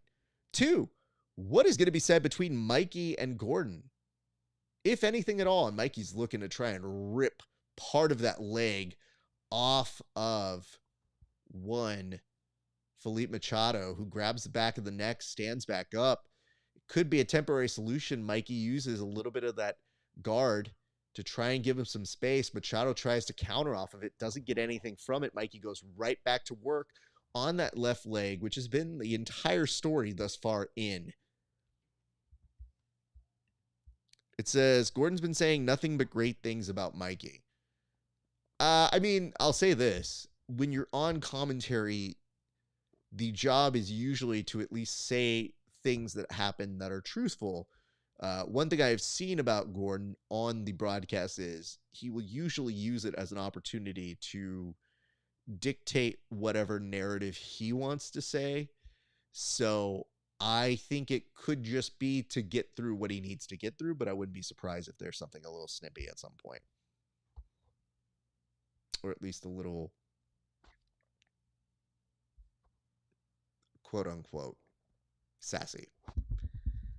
All right, now Mikey again from bottom, looking to take that grip, an underhook on the leg. Likely looking to get a knee bar of some sort. Now going to the straight ankle attack. Doesn't have it still. I mean, I'm intrigued to see what's going to happen if we go to overtime here, because now you're going to get the sense that they're going to have to be a little bit of a wrestle up. Not to say that Mikey is not capable of getting a takedown here, but I do wonder if that is the approach. But Mikey might be trying to make short work of Felipe Machado here. Look to attack the legs. There's 57 seconds. They're going to reset them back to the center of the mats. Time does stop. But I do wonder that. I do wonder what the pressure is for Mikey. Does he need to perform here tonight? And we don't know what the details of those exclusive contracts are, honestly. Now, granted, we have not heard the official words being said by anybody else on this broadcast. We haven't heard all the interviews. But as of right now, I have not heard of anybody else getting an exclusive contract with the UFC. Craig Jones very famously told people, don't sign an exclusive contract. And it begs the question, are we talking about the UFC here? Is the UFC a partner that would be interested in working with the Craig Jones Invitational? Or is the Craig Jones Invitational happy being independent? Will they play ball for Craig Jones Invitational too? It just seemed very curious that Craig Jones would say, don't sign an exclusive contract when an event like this that's bragging about having an exclusive contract signee is very prominent and in the ether for the grappling community. So lots to discuss on that one. What is up, Doreen? What is up, Jaime? Good to see you guys. It looks like we're about to go some overtime right now with Mikey and Felipe, as there is no submission in regulation. So both gentlemen will get a few seconds to talk with their corners, and Felipe trying to hype up the crowd, but I don't know that they're super responsive. I think they thought it was an okay regulation period. Nothing much really jumped at me. I mean, Mikey obviously very much on the attack. What's up, Gabe? Hope all is well, brother. This is an intriguing match in the sense that for Mikey, he does look like somebody who wants to attack, is trying to find the finish. Felipe, very game, was in some interesting spots. I don't know that they would have been 100% submission finishes, but they definitely looked like they were not fun to entertain by any means. It says, what's going on, Raf? Definitely a lot of growth from the old days of Metamoris. No kidding, my friend. But yet, some themes very much still in play. Who knew that all these years later, we would be talking about exclusive contracts and people are saying, I don't know, maybe. Why not? When Metamoris suggested it, you couldn't be further from anybody saying, oh, I don't think we need to do that. Especially when they try to sign Gary Tonin to an exclusive contract. Mikey pulls guard first. That'll be intriguing. Okay, crazy call. But am I wrong to characterize so many Brazilian competitor styles as stay on the edges and keep disengaging until hopefully I can find an opening and get a ref decision because of quote-unquote activity? I don't know that that's necessarily inaccurate. What I would say is, if anything, it means that they're the people who read the rules. Like, they're the people who, when they play a board game, probably spend about 10 minutes figuring out what they can complain about if something does not go their way. What I find more intriguing is, I think it's usually a recognition that they don't have a strategy that's necessarily going to get them the win for a hard opponent other than gaming the system. And if that's the case, I don't know if I hate it or if I partially respect it. The difficult part is, as a viewer, an audience member for something like this, and an occasional producer, I think, it's not the best. Also, who's thumbs downing that? Are you thumbs downing my opinion or what Egg put? Because if you're thumbs downing for something Egg put, I feel that's unfair. But if you're thumbs downing because of what I'm saying, I'm okay with that. So just say what you need to say in the comment section, so that way I can know exactly what you're thinking. But I would say this. I hate it as a viewer. Yeah, of course. You're entitled to that. And I think that's a perfectly logical complaint. Mikey looked like he was going to try and take the back there. Mikey now has 2 points. But Felipe, he can still catch up. It's 2 minutes and 54 seconds left to go. Although, if you're the person who downvoted it and you were holic and you were mad because I was talking about Metamoris, that's okay. I can understand that too. Nonetheless, it is very funny when you just see something on the side be like, womp, womp. And I go, what is that for? Oh, we're back up to a thumbs up. Yay, we corrected it. Oh. It says, I'm used to thumbs downing my thoughts and sensitive competitors and fans. I mean, that's fine. I don't really care. I just like calling it out. It's fun to me. It's part of the sport and spectator thing. People sometimes forget that we'll see their comments and they're like, wait, oh no, they're talking about me. It's like, yes, we are not afraid to name names here on this show. Nonetheless, Mikey's still looking for some submission finishes, being ahead 2-0. I don't know that I'm going to see Felipe really try to get something done here, honestly. I think he's having a hard puzzle to try and figure out, and I think the story is going to be Mikey's probably going to have to try and explain why he didn't get it. Mackenzie Womble, I have fat thumbs. Mackenzie, it's okay. Thank you so much for correcting that. We appreciate you. I will tell you this. I have accidentally thumbs down people's broadcasts before and then been like, I'm so sorry. I've had the fat thumb issue as well. Nonetheless, thank you for watching. We appreciate you. Okay, minute 19 left to go. Mikey still trying on that left leg, throwing the kitchen sink at it, putting every part of his bicep into it, not getting anything. Felipe doesn't care, says take the leg with you. It is interesting to see Boop's garage. I don't know what the fuck that means. I know that Mikey trains out of a garage. I don't know what Boops means. Is that like an anime thing? Because when I hear Boops, I think it's like boop. You know, like you do that to somebody. Like in Superbad. I too have fat thumbs. I want an old BlackBerry with real keyboard keys. I don't mind that, but when I'm typing out shit on my phone, I do notice that occasionally the swipe feature tries to get me to say certain words that I go, swipe, I have never said that word. What is wrong with you? I like this kind of like little breakdown here, the little leg crossing. Keep somebody from getting back up. That's a good little thing here from Mikey. For a split second, Felipe thought about trying to come up on top, but he's in a little bit of a Mikey Musumeci trap. I mean, if anything, Mikey's kind of like a little Venus flytrap. He's not quite able to get something here. Felipe trying to leave a parting gift for Mikey. And Mikey's... Oh, okay. I think he was looking for a handout. Didn't quite see that Felipe was trying to get himself to standing back up.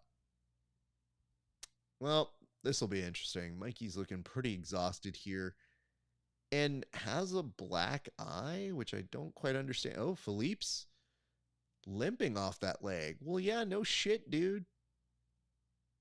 You probably ate about 12 different submissions. Felipe was looking like he already wants to walk off the mats, and Brandon wasting no time to talk with Mikey. I'll give you a recap here in just a second.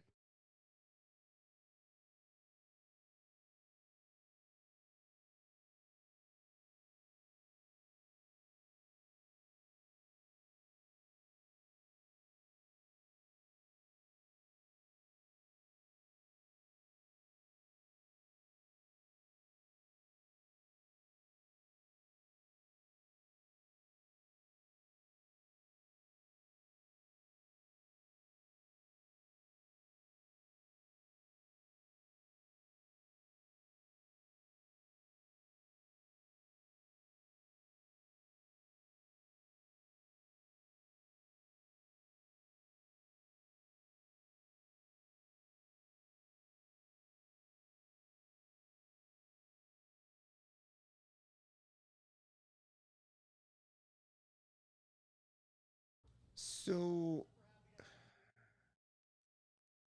okay, 1 second.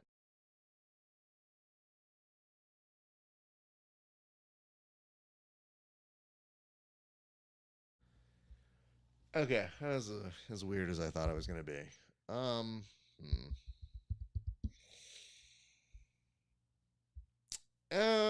What do I say here? Well, listen. Any athlete who is, oh God, event schedule, March, June, July, September, October, December. Oh, Jesus. Well, let's see what they have to say about this.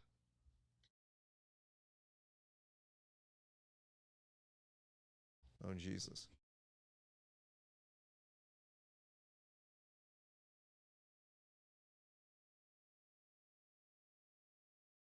So no dates here, just literally some random months. Okay. What the fuck is Gordon wearing? Jesus fucking Christ. Somebody needs to make Gordon wear a fucking tie, iron out his fucking shirt, make him wear, like, make him tuck it in. He looks like the person who shows up at the restaurant that you make wear a fucking jacket. Ugh, it's so bad. Because you have TJ and Brandon who look great in their suits. Okay, where am I beginning? Let's start with Mikey. Mikey obviously is very disappointed in his performance. Any athlete who has wanted to perform better definitely seems like they wish they could have given a better performance, so he was a little complaining about that. Benjamin asked, just jumped in, how was the match so far? It wasn't super great. Mikey was definitely trying to get an attack. He was trying to finish the match as much as he could. Felipe likely was a little bit staggered after. He was trying to hobble off of the mat, so that was what it was. He was disappointed in his performance, and this is Mikey I'm talking about. I don't know that I was disappointed in his performance as much as it's difficult to be entertained by that kind of a match. I'm not sure it's all Mikey, but Felipe, if he was hobbling off, was definitely putting as best he could. It was a weird style matchup, honestly. So there is that. I think the weirdest part about it is the post-match interview with Mikey just felt like he was too emotion-filled. It's the kind of interview that you immediately think, I don't want to talk to you anymore. Like if you're an interviewer and you do cage interviews, it just seems too raw for the athlete.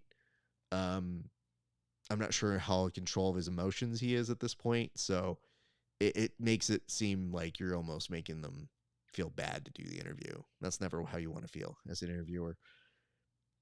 But more than that, it was him just saying like, I didn't get the job done. I'll hopefully go back and try and be better. Sorry, I didn't get the submission. But then even kind of signposting and saying, I had 7 fights fall through this year. I feel beat up. I feel exhausted. Like, I worry about the mental health of Mikey. I hope he's okay.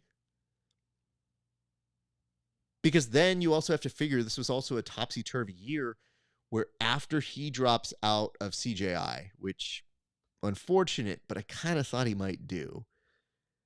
Then he has Cade drop out of his match. And then there's that whole one fiasco that happened. And I feel like that, if anything, is responsible for him being here because it felt like he was especially going to be well treated by the 1FC organization. But when that match fell through, he was kind of like, you know what? Screw you guys. Why should I stay? So, you know, kind of tough. Nonetheless, I just, I don't want to get too much more. I'll come back to that. It says 2 subs out of all the matches. That's why you only showed 2 highlights. I want the FBI to succeed, but I want to see submissions. I don't even mind submissions not happening if the matches are fire. But even in a match that didn't necessarily have a submission like Canuto and Nolf, it was a weird match. So it didn't necessarily feel like it earned its spot. You saw submissions. You saw Gracie over Chambers. Maggie got her submission. I thought Damien got one as well. But they were mostly in overtime. Raquel got one as well. But in regulation, it was a little bit tougher to try and get. It says, sorry, there might have been 4. There you go. So did he win or do they do draws? So Mackenzie, Mikey ended up winning via points in the overtime region. So he didn't get submission in regulation. They went to overtime and he was ahead by what I believed was 2 points in overtime. I think that's where they ended up. But it was an all Mikey attack show. So at least it wasn't like a crazy out of the blue, you didn't expect it sort of a thing. It's more so just it was a little disappointing from the expectation standpoint. The reason why I have this sense, if you would, of concern is that given Mikey's spot in the UFC now, being the first grappler to get signed, no one else has been mentioned as being signed. Already putting this pressure on himself, I'm sure. I wonder if it doesn't manifest and people aren't talking about this, if that puts more on him. I don't know. It just didn't seem like a good interview to see at the end of the night. Kind of left us all in a little bit of a... Gotta hit the rack. Had fun with you, RAF. Thanks, bud. I appreciate you, Egg. Thank you for sticking with us. Not everybody does. Take that, Tim. Take that, KEVIN SHERRILL. Not winner of this year. Nonetheless, here's what I would say. The last events of the year will be the Jiu-Jitsu Overdose. That's going to be happening within the next week. I appreciate you. Thank you, Wonder Falcon. And if you do like this, like, comment, share, subscribe, all that sort of stuff. Follow if you're on the Twitch. I appreciate you guys for dropping in. It really does mean a lot. But what I would say is, yeah, it's going to be the last events of the year. So we'll see how the year ends up. We have some friends who are competing on the upcoming EBI, Combat Jiu-Jitsu, Medusa, end of the year Jiu-Jitsu Overdose. The little bit of a Woodstock that is happening. Oh, Wonder Falcon, you did start following us. So look at that. Right here, right here. Cheers to you. Toast. We do a toast for those who get finishes within regulations, so we'll do one for you. Cheers to you, Wonder Falcon. All right. To those of you still watching, tomorrow we will be back with another installment of the Bullpen that's happening at 12:30 Best Coast time here in Los Angeles. Other time zones, 2:30 Central-ish. Other time zones, 3 p.m. Eastern, all that good stuff. But I'll be joined by KEVIN SHERRILL and Tim Freeman, who I was here with a little bit earlier. We'll go over all the action from tonight, as well as who's number one, other big jiu-jitsu headlines that we didn't even get to tonight, including Gordon Ryan alluding to the fact that he won't be at ADCC, ? Huh. Intriguing. Nonetheless, like I said, if you like my stuff, you can go check me out at patreon.com/grappling hour. That is where you can see the exclusive interviews that do not air anywhere else. But if you pay just the $5 version, just the $5, you see my interviews 30 days before anybody else. And that in itself helps the show. So I appreciate you guys. I think that's going to do it for us here at the show. My name is RAF ESPARZA. It has been a great day for grappling. We'll see you back on the mats.